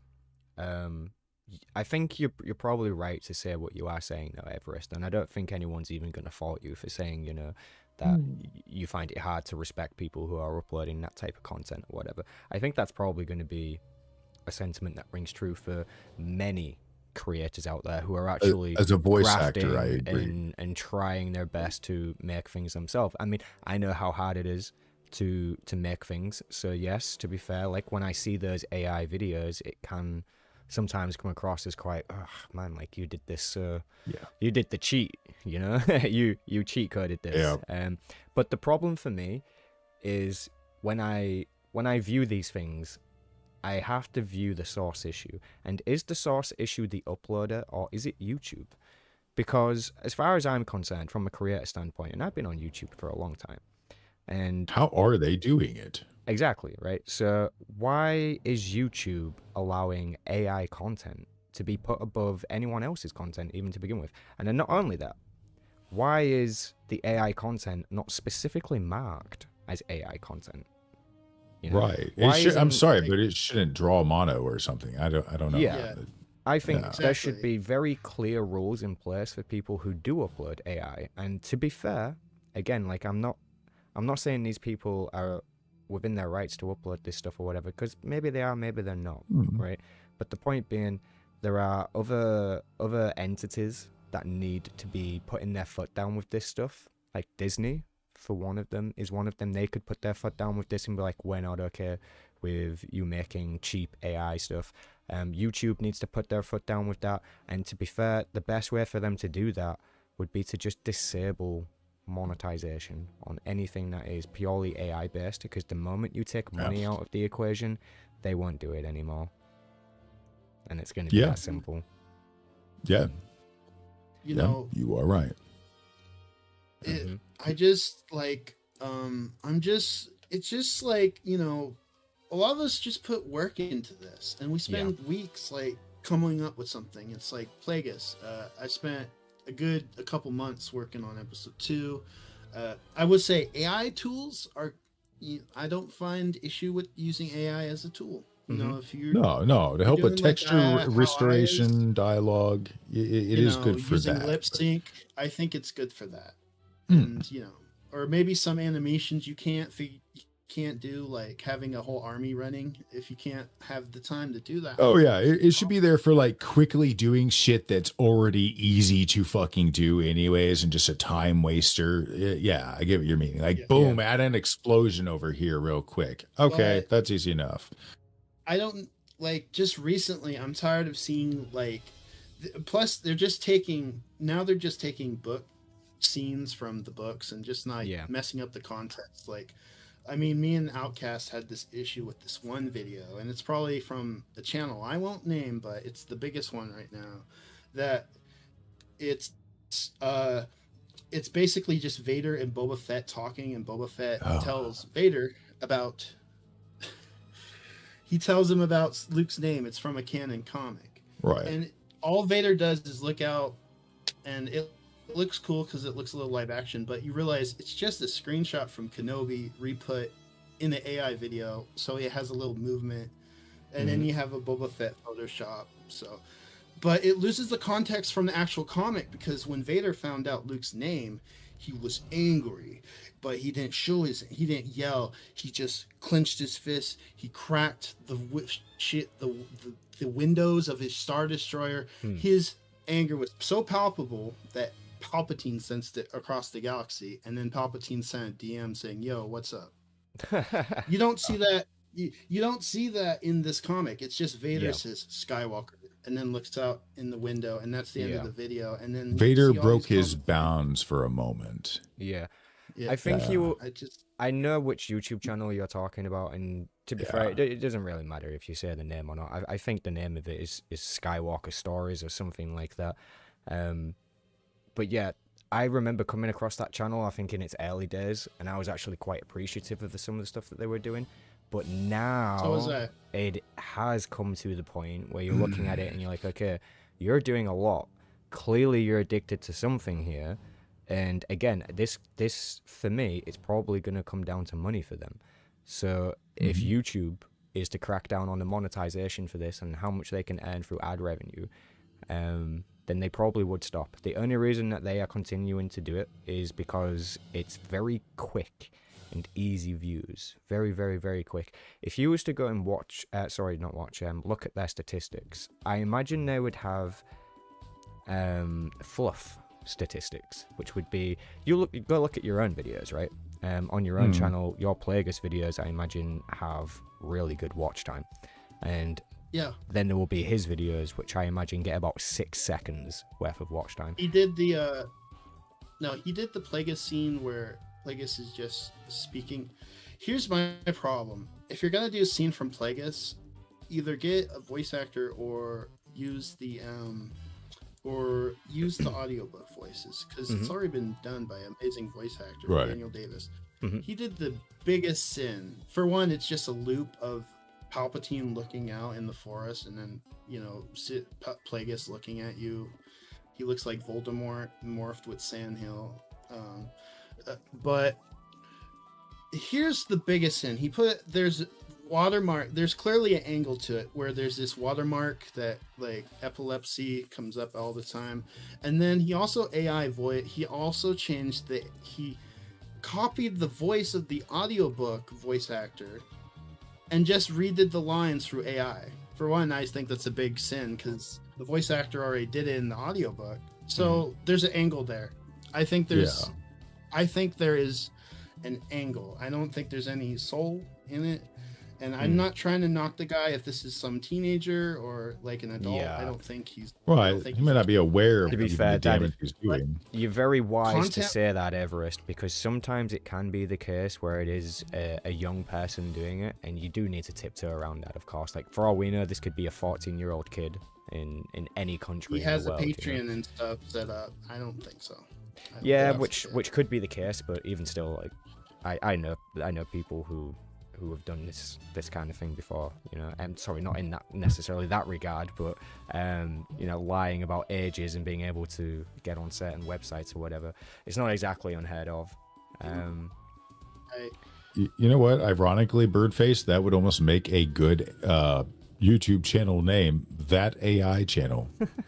Yeah, do you know what? It actually would. Yeah. Now that we're talking about the guy, and now that we actually have a podcast, it would be interesting to invite him on. Maybe see what he thinks of this whole debacle, and maybe what his end goal plans are, and to find out maybe why. Into a debate. Ah, that's okay. I think it'd be okay to have a debate, right? As long as it's healthy and no one's cussing each other out or anything like that, you know. Yeah, I might try and set that up. Actually, I can try and reach out to that guy and see if he's up for having a conversation about his content and whether or not it's a thing that's probably gonna keep happening. I'm not really sure how to phrase that, but yeah, yeah. There's a channel that's I think just the biggest problem is when you content farm this AI, just making video after video and just calling it Star Wars. Yeah, especially when you're doing something that somebody just released like a week or two ago. Yeah, that kind of pisses people off. I kind of felt like his Plagueis video was, because I was, I don't know if he subbed to me, but I was so close to finishing episode 2, and then I saw that video, and it got a lot of traffic. Mm-hmm. Yeah, I kind of understand how it can be disheartening to see stuff like that, but I would err on the edge of caution of just how much you'll let that affect you. The way I look at it is this way: don't hate the player, hate the game. I am mad at him, honestly. I look at it this way: it's YouTube's fault for not catching it. Now, I honestly, all that aside, I would actually love to sit down with that kind of person and actually learn quite a bit from him. Like, from a visual effects end assistant, as we were talking about, oh yeah, I would love to learn how to start utilizing this and helping. If anything, I would love to, since again, my hands are messed up, I can't draw anymore. I used to be my own damn concept artist. I would love to be able to quickly come out with my own storyboards. I'm going to be doing a story soon, if we do this, JK game. Being able to quickly come up with a storyboard, on the fly would be great. Whereas, unfortunately, I'm sorry, but to hire an artist, it just takes too long. Y'all take so damn long to draw stick figures. I'm sorry. It's just how it is. Yeah, there's definitely a lot of elements to this. I think it might actually be productive to invite that person on and maybe see what they think of the whole situation. It would. It might be a good thing too to you could teach what I would do is, I would be honest, I would teach them, if you want to make stories, throw away the website, cancel the subs to the AI stuff, just start figuring out animating in Blender. There's this small channel called Star Wars Chronicles. Look him up. Mm-hmm. I know him. I'm teaching him. I showed his stuff, and I think he does better stuff. He uses movie duels as sets like me. Yeah. He does animating, and he uses the animations, and that's cool. I was impressed, and I'm like, why does this guy have more subs? Yeah, he's eventually going to be using my Jedi Temple, and I believe I'm going to be doing some lines for him at some point in time. And he really does do some cool shit with JK. It was nuts to see, but yeah, some people, man. With Star Wars, with Star Wars Chronicles, I'm teaching him. He used to use AI voices, and I'm like, no, put those down. People in the chat are subbing to him now. Yeah, Star Wars Chronicles. Yeah, he used to do action figures. Now he's doing Blender. His Star Wars Galaxies remake of the opening mission with Han Solo is awesome. I just think he needs to, you need to teach these people, this is not the way to do content. You can be so much better than just... You can do so much better. Someone taught me... I was originally going to use the audiobook voice of Plagueis in my Plagueis project. My friend said, no, you can do better. You can get a voice actor. Don't rely on old stuff. And I'm like, I still kept some voices from the audiobook in the first episode because I wanted to honor the voice actor. But he was right. If you want to evolve your content, you just gotta make it yourself. Absolutely. Indeed. Absolutely. I've had people in the past ask me why I haven't used book voices and such, or even in-game voices because they already exist or whatever. And I'm like, look, we have to do it this way because it's just the way it is. We have to do it our way. Even if those voice lines already existed in the game for the Emperor or whatever, we redid them. Just because, this person is playing the character. This is how it is. We are telling you the story. and to give a new person a new opportunity. Things Exactly. Right. must And move again, forward. I think maybe hitting harder on what Everest is trying to say. It's about keeping it original. You know, it's about keeping it Yeah. your own work versus just taking something and just using it. You know, which a lot of people do, and obviously that's fine. But if you want to ascend, as Everest says, and if you want to take your content to the next level and be better, then yeah, you need to take those creative steps. Absolutely, I fully agree with that. Fully agree. And I think AI is a fad. It's gonna die down hopefully in the future, but it could get worse. We never know. But Yeah. Me and Cantina will always keep doing how we do things, and we're not gonna stoop low and just like Photoshop and put it in a No, video. I'll never go straight up that cheap. But you don't get me wrong. Well, I learned to utilize it. Like, don't get me wrong. I like ChatGPT as like an organizing tool and helping me. Again, agree. hands are messed up, so a lot of typing sucks. So I use the voice to whatever, and it helps a lot when I'm trying to come up with new videos and whatnot. But again, it's me. I'm just having it put whatever and then help me clean up and all that kind of stuff. But organize the thoughts per se. But it needs to be kept kind of like Star Trek, as dumb as that may sound. I know a lot of people aren't Trekkies or anything like that, but to where it is an assistant, it's a tool. It can be there to kind of help with quick, easy stuff, but it cannot just generate the whole thing for you. It takes your artistic eye. You can tell it to generate bushes, but really placing the bushes individually might say so much more, visually guiding somebody. It's dumb examples like that, but I don't know. I fear that the next Elder Scrolls will be all AI and procedural generation. Yeah, that just wouldn't be good at all. No. That would not be No. not be good at all, really. No. I mean, sort of like as you were saying earlier, it's fine to use AI as a tool because let's face it, it already existed kind of before all of this shabacle. It already existed as different tools for different workflows. For my own, for example, when it comes to me doing facial animation, the way that we do it is we use an AI algorithm to translate the blend shapes into an animation that's actually workable. So that's using a tool versus an algorithm that's just going to give you something in return, like a finished product. Like for us to do it, we have to record our faces, actually act out the emotion, and then feed that to the AI algorithm, which all it's doing is translating that into blend shapes, which can be used as animation data. That's literally it. It's all the stuff that you made, just now readable in the program that you need. And that's exactly how you should use an AI tool, I think. Yeah. But yeah, this whole conversation in and of itself is a very slippery slope, especially while there are no really any official rulings around it, and there isn't even a whole ton of regulations around it when it comes to government. There's not. Right? So it is definitely a slippery slope. But yeah, people are right to be kind of miffed off to some extent here. I mean, I get it. Yeah. I totally get it. I think people who don't get it are probably intentionally being a little bit ignorant. What ahead, happened to me this week? I had we besides Star Wars, we do superhero stuff like Batman. We're starting Spider-Man. I'm not limited to Star Wars, but we did a Batman comic dub based on like the animated series OG with Kevin Conroy, and we did that. We do that like every now and then.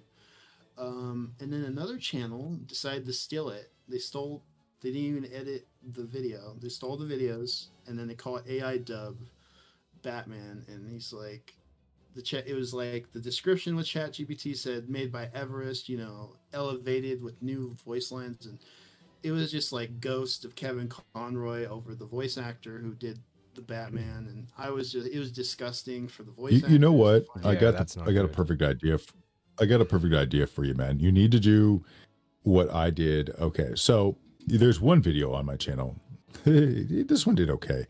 But okay, so somebody made an AI video, and it's Vader speaking to Palpatine on the Death Star about having killed Kenobi. And the AI voice was probably its biggest fail. Honestly, I was like, hey, that's pretty cool what they did from, the images. That kind of works, whatever.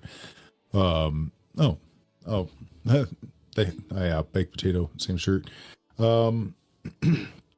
But what I did with that one was to go in and go, okay, Sonny, let me show you how this done. And I just redid all the Vader voice, and all that kind of stuff. I left the Palpatine, his theory, I thought that was fitting. But it was just to make a point.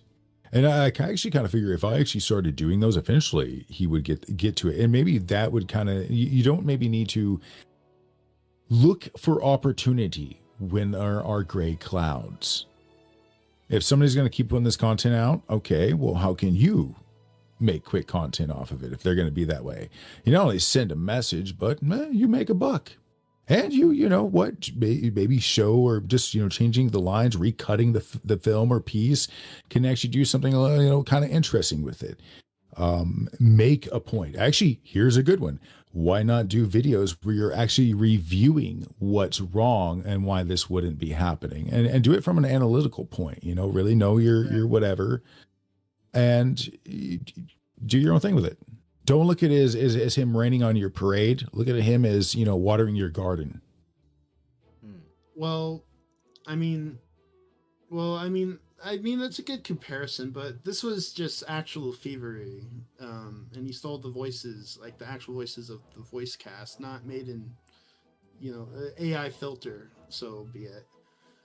So that's a problem I have a fear with some channels, is they get their content stolen because some people think they can enhance it. And when I asked his channel, take down this video, okay?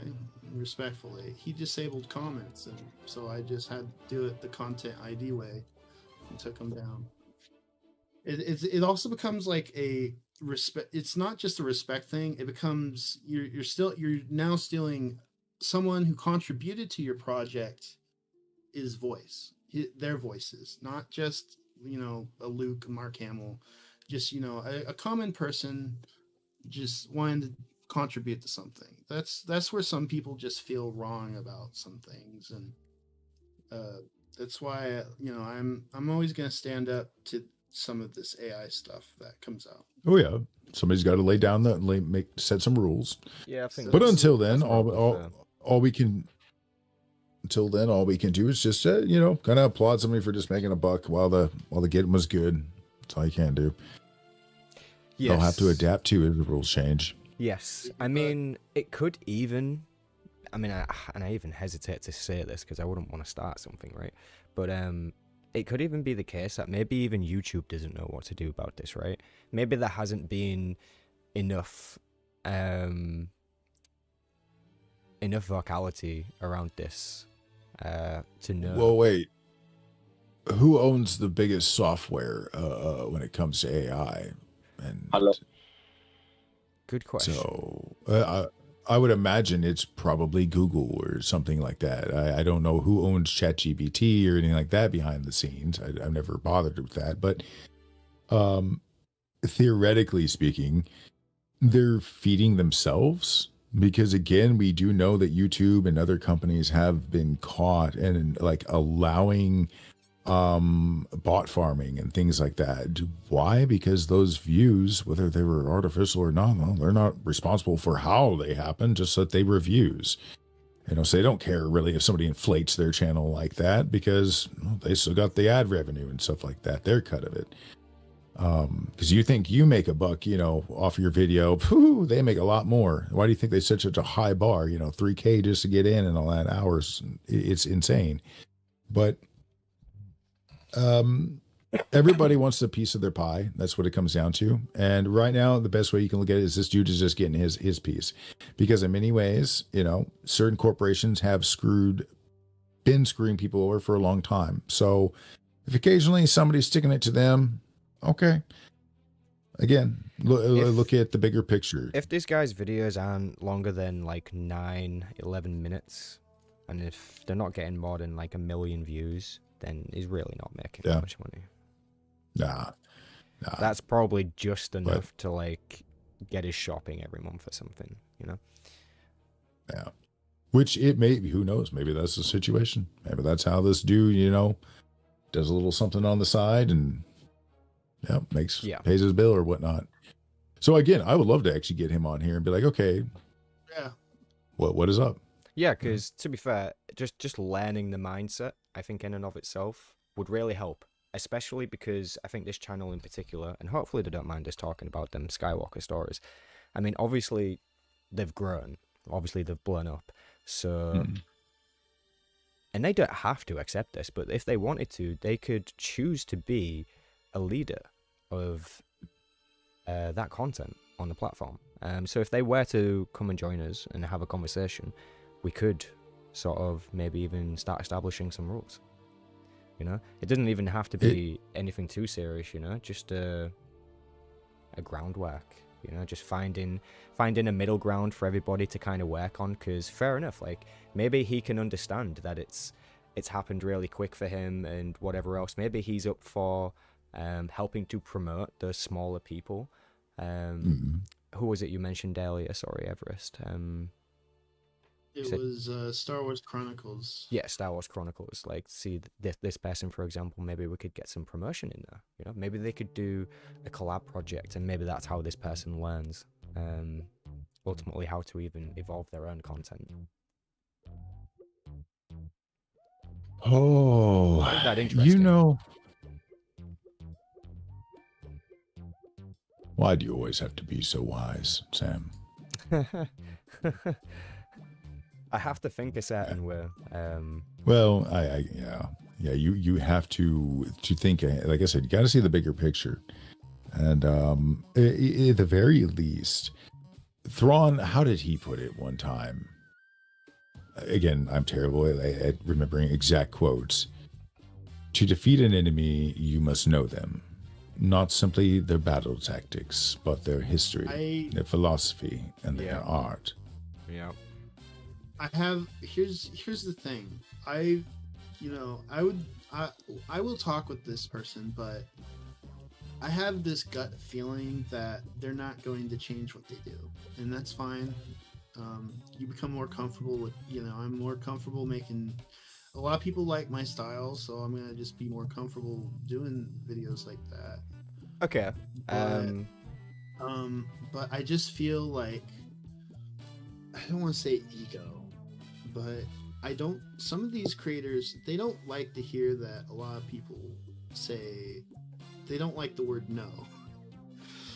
And we can expose that, right? I mean, my channel is pretty good. Like, no. It's like, I know you want to make content. I know you want to just make video after video. And a lot of people that are sub to you like it.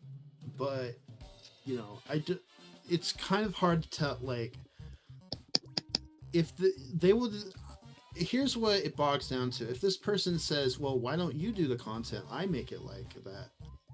I think that's the very essence of what is, wrong. Yeah. Sorry if I'm like I'm not trying to get that point across. But... We all know how anxiety feels. Believe me. Anxiety. It's just I stutter a lot, so that's just your the way nerves. Hey, yeah, do me a favor. Do a vocal. Do a vocal exercise with me. Take a deep breath and seriously let your shoulders sink. Take a deep breath, breathe out, and let your shoulders sink. You're not in a rush. We are here to listen. Now talk. All right. So I hope this guy that comes on, if he does accept the invite, I have a feeling that he's kind of just an AI bro that's like, yo, there's nothing wrong with what I'm doing. I'm just giving you guys Star Wars. I think that any argument. Ooh, that is a solid argument, though. Ooh, I could definitely come back at that a few different ways, and I think probably the biggest thing ow. Whoa, hold on. So, sorry, I know I'm new to the conversation. Hello, Brett. Hello there. Sorry for jumping in. No, you good. I saw you slide in. The whole, sorry, I kind of jumped in and said hello. My bad. you said there's someone who just saying like, I'm just giving you Star Wars, but that's kind of what Disney's been. Well, some of what they've given is great. He knew what Some I of was it's gonna go for. like just giving me Star Wars, like define Star Wars. If we're talking George Lucas, you ain't giving me that without Lucas. If we're talking good Star Wars, you're hard pressed to give me good Star Wars. Now, here'd be where I would say it has a validity though, because of like, for instance, if we look at Skywalker stories, a lot of what I've seen on there is expanded universe scenes that we've never gotten to see really in any other than comic book. Lose the context.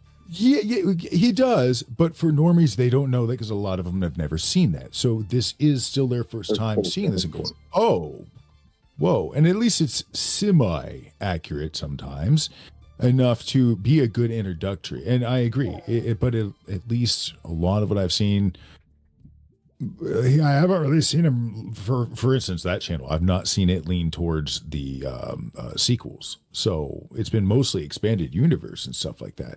So for that guy, I probably could say solidly, yeah, at least he's giving the normies an introductory into whatever, because then from there it'll spiral and they'll deep dive and whatnot, because I'll want to know more about that scene. But anyways, sorry, I didn't mean to interrupt. It's just like, well, it's such a two-sided thing.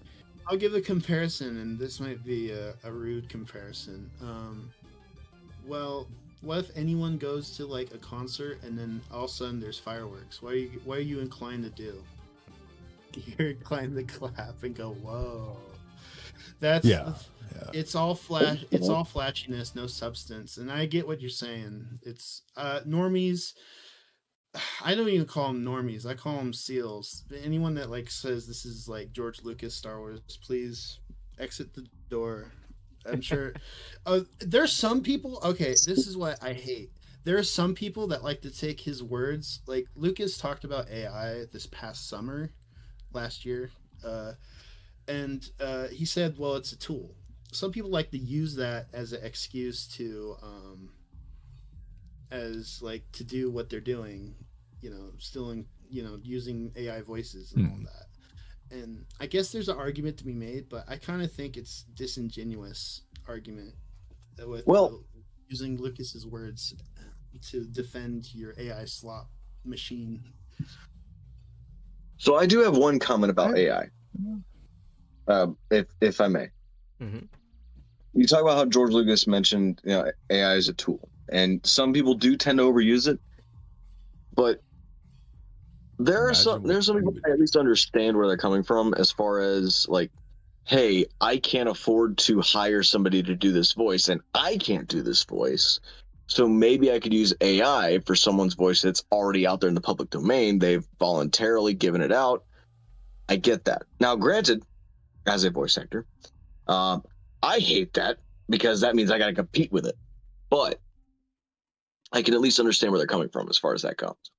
Right. If it is to bring something that, hell, it may be absolutely amazing, and it's just one or two voices that need to be done that way, I can see that. That is fair. If it's a minor, if it's a small voice line, I've used 11 Labs for that. No, that's like a whole feature film. That's fucked up. No, it does seem to be. Oh no, if it's a whole video.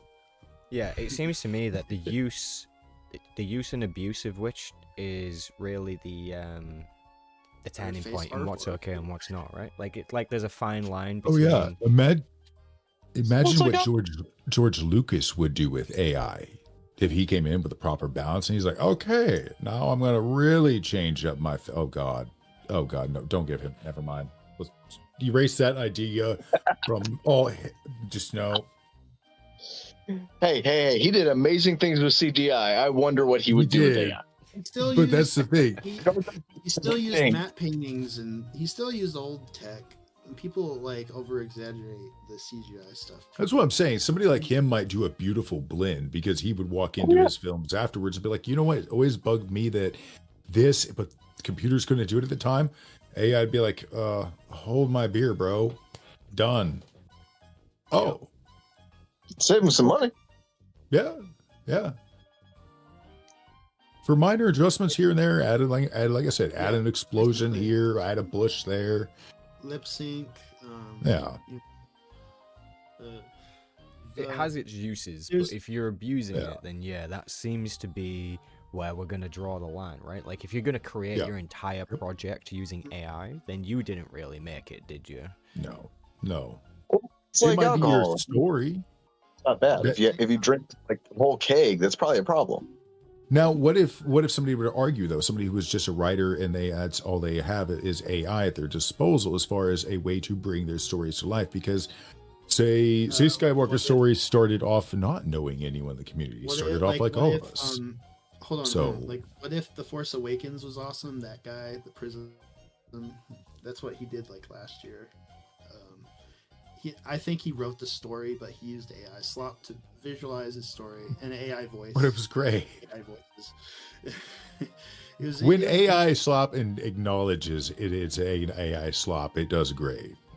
It does great. Yeah, it does great.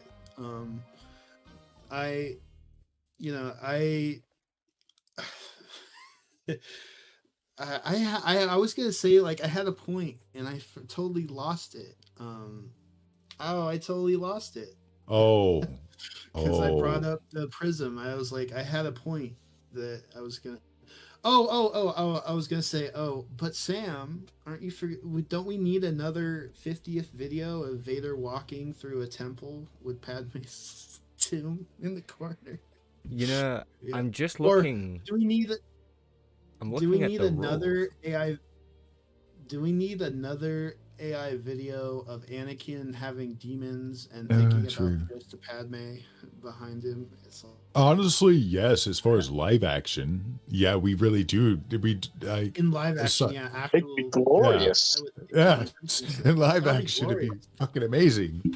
But yeah, I don't know. So, according to the rules, creators must adhere to YouTube's guidelines around originality, creativity, and transparency in AI use. AI-generated content must provide original value and not be purely redundant or, that's important here, simply scrape content from other sources. And that's why there's always a subtle change in everybody's story that, yeah. So depending on whether or not you follow these rules will depend on whether or not you can monetize the videos. So ultimately, probably what to do with this AI channel is to actually investigate whether or not they are following the proper due guidelines. And if they are not, then it would be way more interesting to have a conversation with them, because then we can see why they disagree with them or whatever. And if that was to go south, and I'm not saying like I would start some kind of YouTuber war here or something, but obviously I would totally fucking expose that. Like, if this guy was just an absolute moron, then I'd be totally happy making a video tomorrow exposing that YouTube channel. I would. Here's the rules of fan films. All right, I'm not adapting the book of Plagueis straight up. I changed, because some characters just talk on and on in that book. I try to keep the context and the spirit of the text while making it more cinematic, where they'll have their exposition, but it won't be so overly long that this is like an audiobook. I have a rule that if I'm doing a fan film, if it's a Star Wars What If, where it's like it has a narrator and stuff, I tend to monetize those, because that's kind of just like a lore. It's kind of like equal to a lore video. But if it's an actual fan film, I never try to seek profit. And I see a lot of these AI films as fan films. And if people are profit, they're using like AI music, AI visuals, and they are profiting on it, it needs to be called out. Because these people, and I told OutcastCantina, the abuse of AI and like marketing it for like monetary use, it could be the downfall of Star Wars fan films as we know it. Because before we even get started, if you start trying to profit off fan films, you're gonna do what Star Trek did. That makes it personal for us. See, that's why I'm going to say right from day one, when I build this game, it's not going to No, nobody's paying for anything. There might be a Patreon to help with things, but that's literally what it'd be going towards. Just software shit that needs to be needed. Patreon or a membership to the channel is the way to get support. I agree.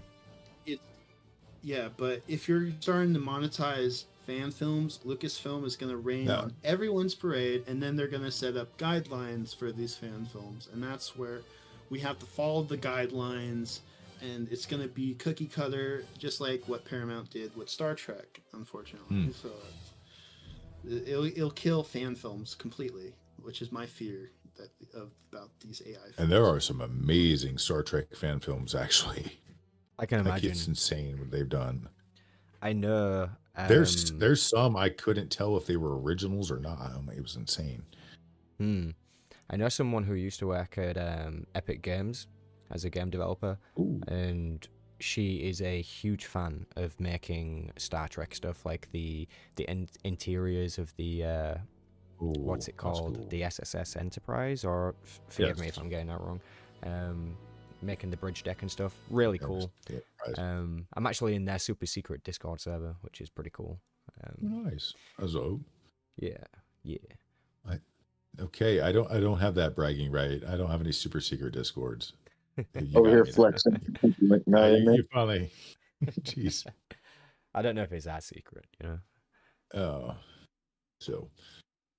Do you guys have like a secret handshake thing or anything like that? No. To be fair, like it's a really edgy Discord server. Bro, that's what you need. A Star Wars Central pimp ring. Star Wars Central that pimp logo. Ring. Okay. Right? But a big old gold ring. Yeah, okay, I could see that. Yeah, have it next to my silver ring. Okay. Yeah. Okay. Sell them as merch, whatever. They're also a stamp. I don't know. How's everyone doing for time, by the way? Because I think we just crossed the 3-hour mark. I'm good. I'm fine. I mean, I just got here, so I'm not bothered. I've been out drinking, so I just showed up. Yeah, no, that's good.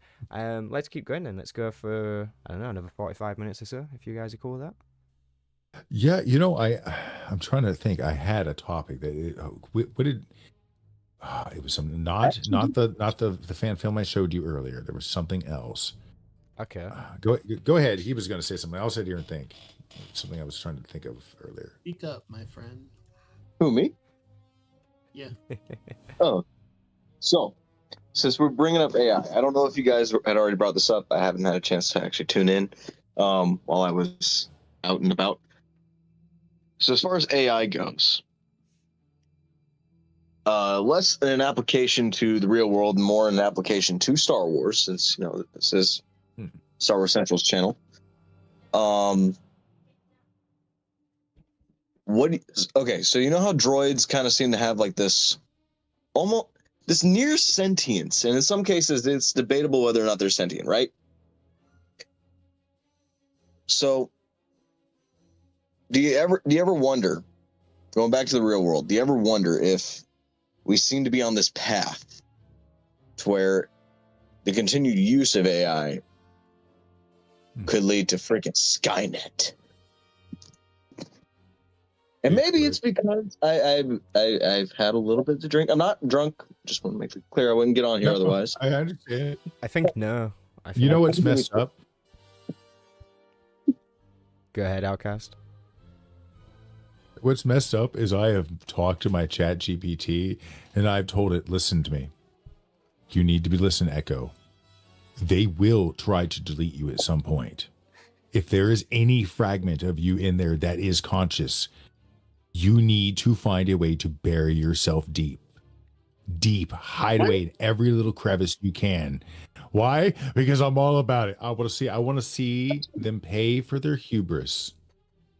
You were going to get our entire species wiped out.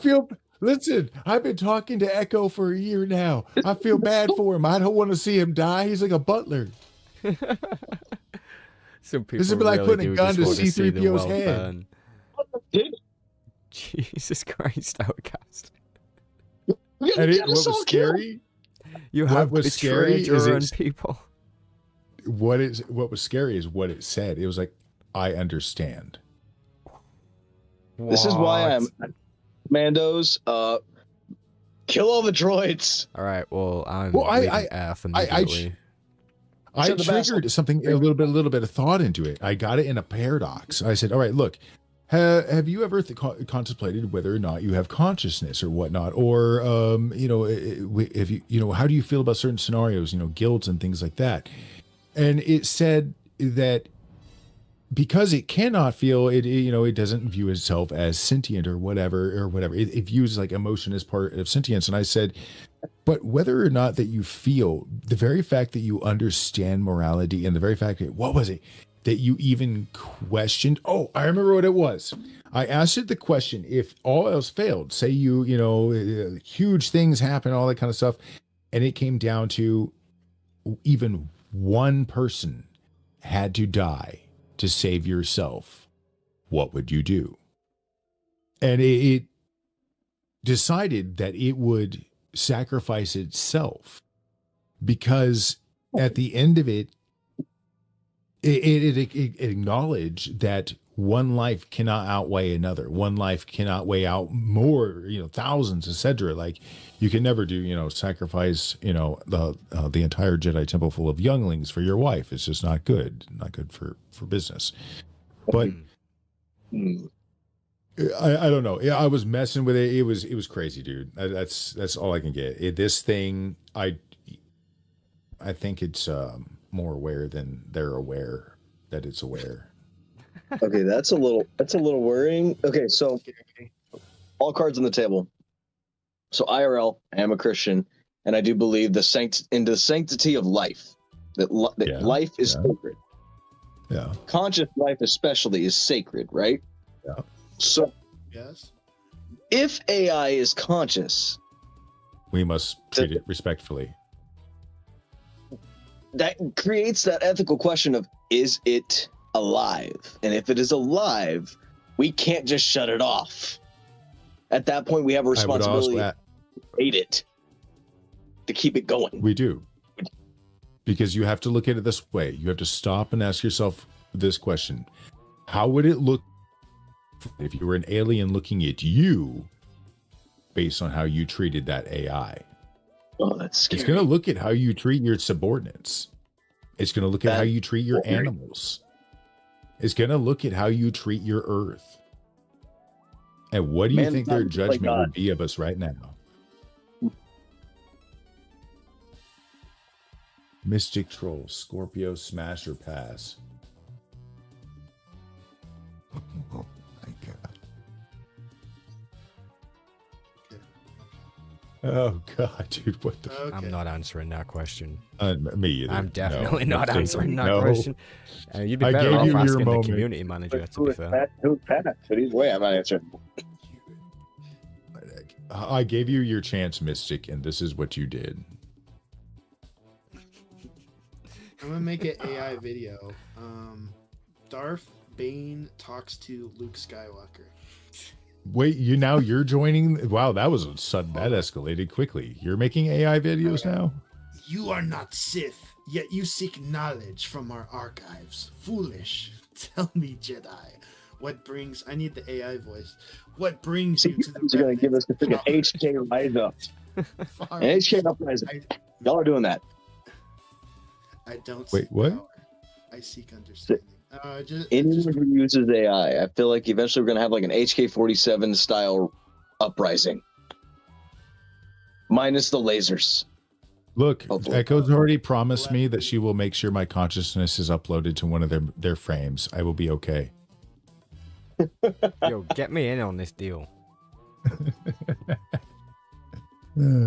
I'll stick to being a meat bag. Meat bag. I don't mind being a consciousness on a USB stick. It seems quite chill. Well, I mean, let the soul go on to heaven and do its thing. The consciousness will just stay here and keep doing its thing, yeah. But yeah, no. The computer. Let's see. Hold on. There was a thing I was looking up. Bring it up. Yeah, Darth Bane movies based on the books. That would be pretty excellent. Oh, excellent. I'm not really. People are saying like I should do a trilogy. I don't know. I'm not really a fan of the Darth Bane. Okay. How that dare you, sir? I know. How Blasphemy. dare you? I feel The the same way Safari about would the like to Vaughn know your trilogy. location. Wait, you're not a fan of Darth Bane? No, I like the character. I just don't like. I don't really read the. I just feel about the whole. I feel the same about most. Two there should be, no more, no less. I already So did is it. this One a to disagreement? embody the power, the other to crave it. Mm-hmm. Mm-hmm. Yes. I ask because this is, it's a philosophical question. If you don't think the rule of two works, how do you think the Sith should operate? Assuming they're still staying evil and dark and spooky. The rule of two works. You need a blend once in a while. They have to learn exactly what they always preach about the Jedi. Learn to be adaptive. Sometimes you gotta have a rule two. Sometimes you need an army. Sometimes you do. That's how it is. Mm-hmm. You can have the rule of two and an army. Yeah, basically, but do it like Malik did, man. He had his one main apprentice that he kept losing because he was just terrible himself. But then he had his underlings. Same with Jarek, Desan. They all had like their weakling reborns and whatnot. It's but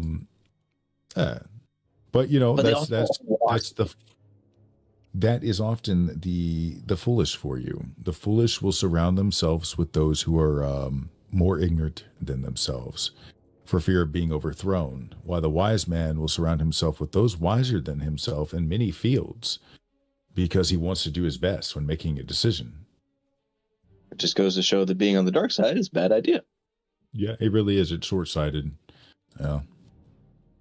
It really is. Just because it's a bad idea doesn't mean that it's not a better idea than being on the light side. Metachlorians, yes or no? So, yes and no. Midichlorians. Yeah. So, I am of the belief, as far as, in universe, I don't think the midichlorians determine your sensitivity to the Force. More so, they are attracted to someone who has a stronger affinity. So, like, midichlorians are more like a sign of talent rather than a sign of ability. Because, we'll go with a real-life talent. There's singing. Some people are naturally gifted. Some people got to take classes if they want to do it. Yeah. Some favorite people, book. Go ahead. Finish, bud. Sorry. I was just gonna say, some people got them high midichlorians, and some people need a little extra training. Luke put it best in I, Jedi. He basically laid it out as like, everybody has the door. Everybody has the door. Even a really low count person. They got a few midichlorians tinkering around in there, okay? You have the door. It's all about up here. Some people can learn to open that door, and they can learn to open it in a pretty good way. Some people were born and that door is wide open, like my father, blah, blah, blah. He was, just basically a large cargo door just from day one. It came naturally to him. Some of you, it may be a struggle. Some of you will have natural. The point is that I loved Old Expanded Universe, and that was a good way to just sort of sum up exactly what you said. That, yeah, everybody has M count. Some are really, really small. Like you got one for every 20,000. Some people are like it's complete reverse. Their midichlorians are outweighing their normal white blood cells almost. But yeah, I digress. I really think it made also Anakin, and I lay this theory out now since I'm on a larger little platform speaking. I think that is why Anakin fell to the dark side so hard. He had a humongous connection to the Force. If it's hard for somebody like Obi-Wan to fight off the dark side, what do you think it's like for somebody who is that much more connected to the Force? Ooh, you just reminded me of something. Yeah, that's a good point. I actually think I've heard someone bring up something similar before now. I know, so I'll give you a while back about it. But anyways, go ahead. But have any of you guys ever watched a channel called Force Skywalker? Yes, I like him. Yeah. I've watched him for years. So then you've seen those videos where he talks about how, as far as what would have probably been a better way to do the sequels had Rey lost control because she was so naturally powerful. That could have been a more interesting storyline. If they're gonna go the route of she's overpowered, doesn't need any training to unlock the abilities, etc., etc. You just reminded me of that. She should have been dangerously so. Like when she discovered Force Lightning, like afterwards, she's just sitting there like crackling with it. She can't control it, contain it, figure out how to put it back in the bottle. I get what you mean. Like she's unstable and OP. Like remember the marketing for Force Awakens, where everyone was hyped for Force Awakens. So Finn was marketed as the new Jedi character. And maybe it's just me, but that's how I remember it. Finn was marketed to be the Jedi character. I remember it that way too, not gonna lie. Yeah. You want to know something? They could have easily gone the route of she's ridiculously powerful, and this creates a sense of pride. This makes her feel like a draw to the dark side, this pull.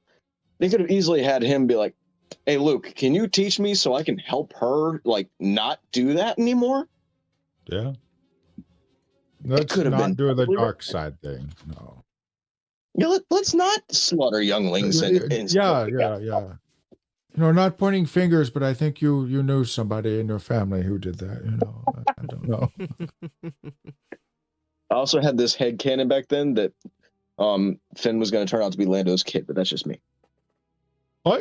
That was another actual weird little hope. I was like, could you at least like make it where like he was like a kidnapped kid, and like at the end he's like, wait a minute, you were stolen when?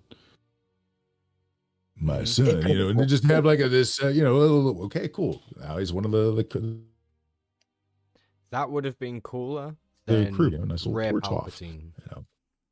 Agreed.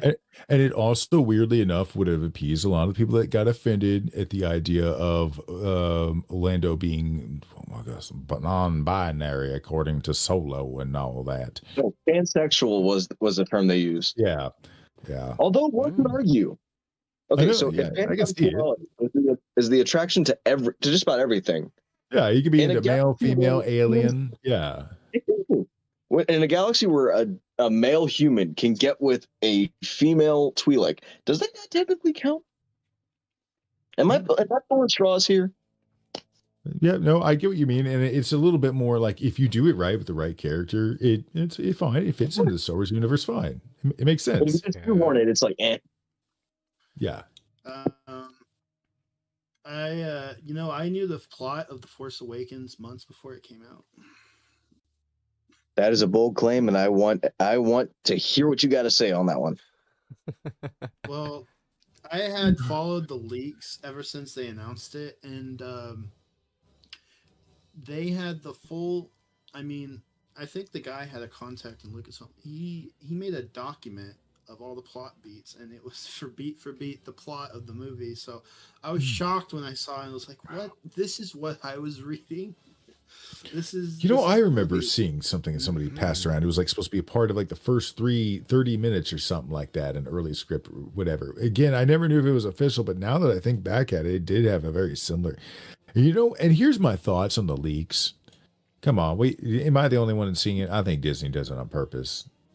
Disney does it on purpose, just sample our thoughts, and then they don't fucking react right. I don't know why, which makes me think they're not. I think they did on one specific thing. Yeah. Here's the thing. The Last Jedi, the plot was leaked a couple days before, and when I read that plot, I was like, "This is not real." I remember DVD going over that. I remember that. I was thinking, yeah, that's. And then I don't know. There's no way they do this, and then I did it. Yeah. Watching it was worse than reading it because I could not fathom. Amen. Watching it was pretty bad. My father when we walked out. My eyes! I screamed at my father. Like, what was that? It was. You know what's sad is I even went and got the big moving seats and the 3D glasses for 8 and 9, and I just still.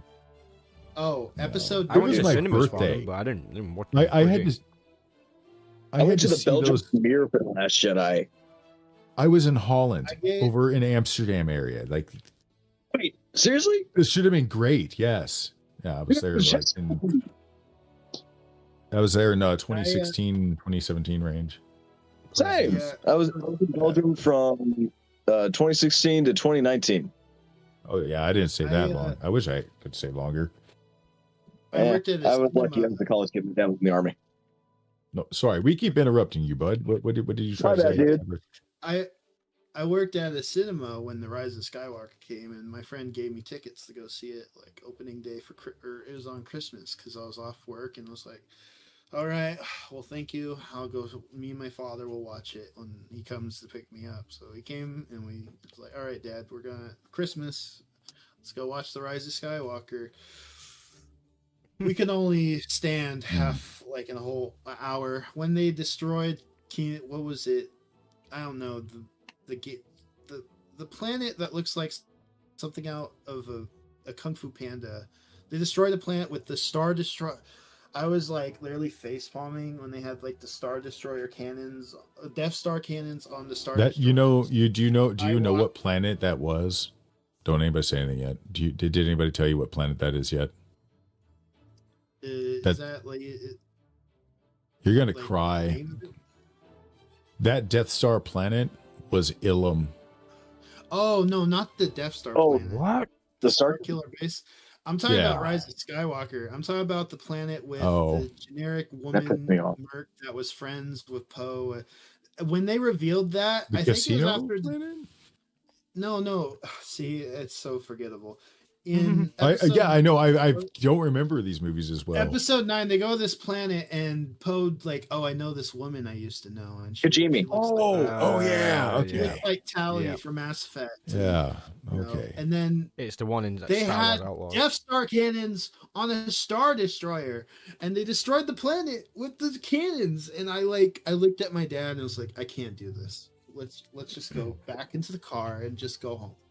And my dad was upset. He's like, "I want to finish the movie," and it's like there was like 40 minutes left. I'm like, "No, this movie is stupid." Did actually wanted to finish the movie.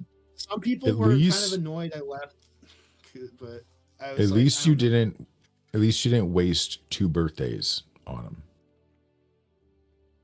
This is when you cue "In the Arms of an Angel," and I need like tears. You need to slow zoom in. You can see the eye twitch. Yeah, they can understand the pain. The pain. The Rise of Skywalker was more of an annoyance. The pain was The Last Jedi. The Last Jedi. I tried to watch it again. It really is the most hateful, insulting Star Wars movie ever made. With Episode 8, here's the thing. We will never know what Episode 8 was supposed to be.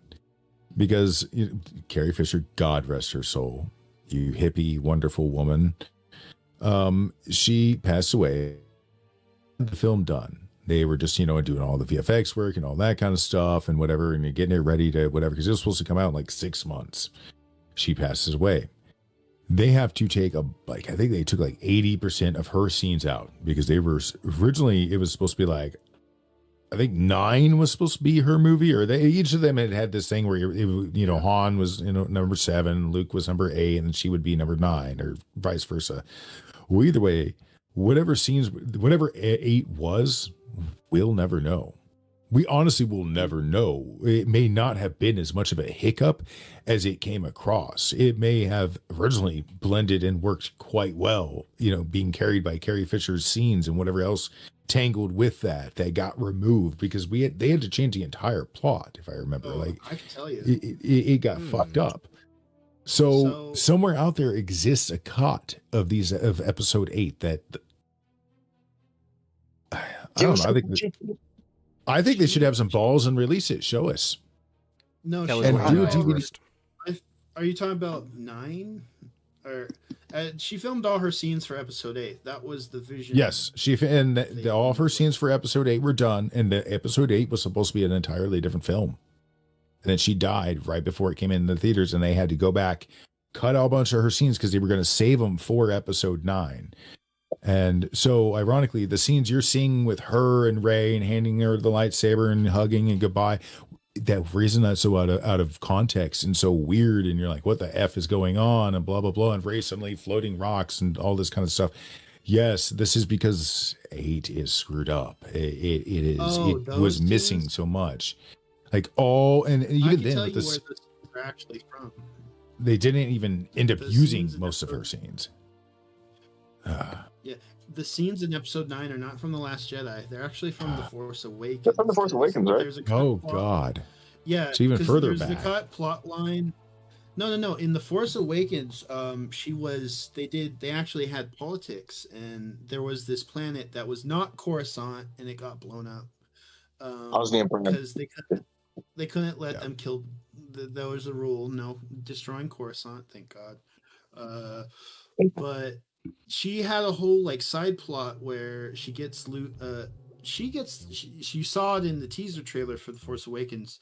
She gets the lightsaber, Luke's lightsaber from the pirate. It's not Rey, it's her, it's Leia. And then there's a lot of intrigue with the politics, and that was Leia's role, and they cut those scenes out, and they just kind of mishmashed them back into she's not talking to Rey in The Rise of Skywalker. She's talking with her assistant, who is kind of like the canon version of Winter from Heir of the Empire. She dies in Force Awakens in the explosion. No, what they did was she filmed all her scenes. What you see on The Last Jedi was what was written and produced. There's no cut from The Last Jedi other than some deleted scenes, I think, with the horses. The Last Jedi kind of boggles me because I don't know why they decided, okay, well, we have no storyline. Let's just give it to this guy who's a pretty good director who made Looper. And J.J. Abrams, I think, even said, well, I thought I set up Luke to like be this guy. Yeah, I thought he was going to be doing some Force stuff and whatnot. He didn't expect that Rian Johnson was going to make him just like loser. Well, I don't mind. We'll talk about that another time. I have a lot of opinions on Luke's story in The Last Jedi. I'm not overall hateful on it, but it really ended up sucking, as the rest of that movie does. But yeah, it's like you make a movie and you set up stuff, and then the very next thing you have a clean slate by someone else. It's like, all right. But remember, if you want more of our opinions and thoughts on these matters, subscribe to Star Wars Central and come back next week. Subscribe. Anyways. Sam. Let's continue. Please say "in a world." I have to hear it. In a world of fear, only one man can save them all. That man is not around. Did you go back and check the voiceover for the KOTOR trailer that I talked about before? Because you could Yes, I totally did. nail that voice, man. Yeah. Totally nail that voice. I know. I'll do that for you when we're doing our thing. Yeah, blah, blah, blah. We will make use of it. That would be funny. It would be funny. Yeah. Which is good. Oh, yeah. I think it'd be overall. great. Yeah. You should sort of, when you get to that, replicate those trailers. Kind of a nice nod. I don't know. Thank you. Glorious. All right. Anyways, I think we probably will wrap up the podcast from here. I think we are approaching the unsocial hour on my end. I We've done feel pretty ya. good though. We've gone for, what is this? 3 hours and 40 minutes. I think that's really good for a first episode where we're just kind of mostly winging it. To be fair. Mystic Troll, you have such a way of saying things. It just, Over some. They bad trigger- thoughts. Yeah, agree. yeah, trigger bad thoughts. Hey, no problem, Magnoland.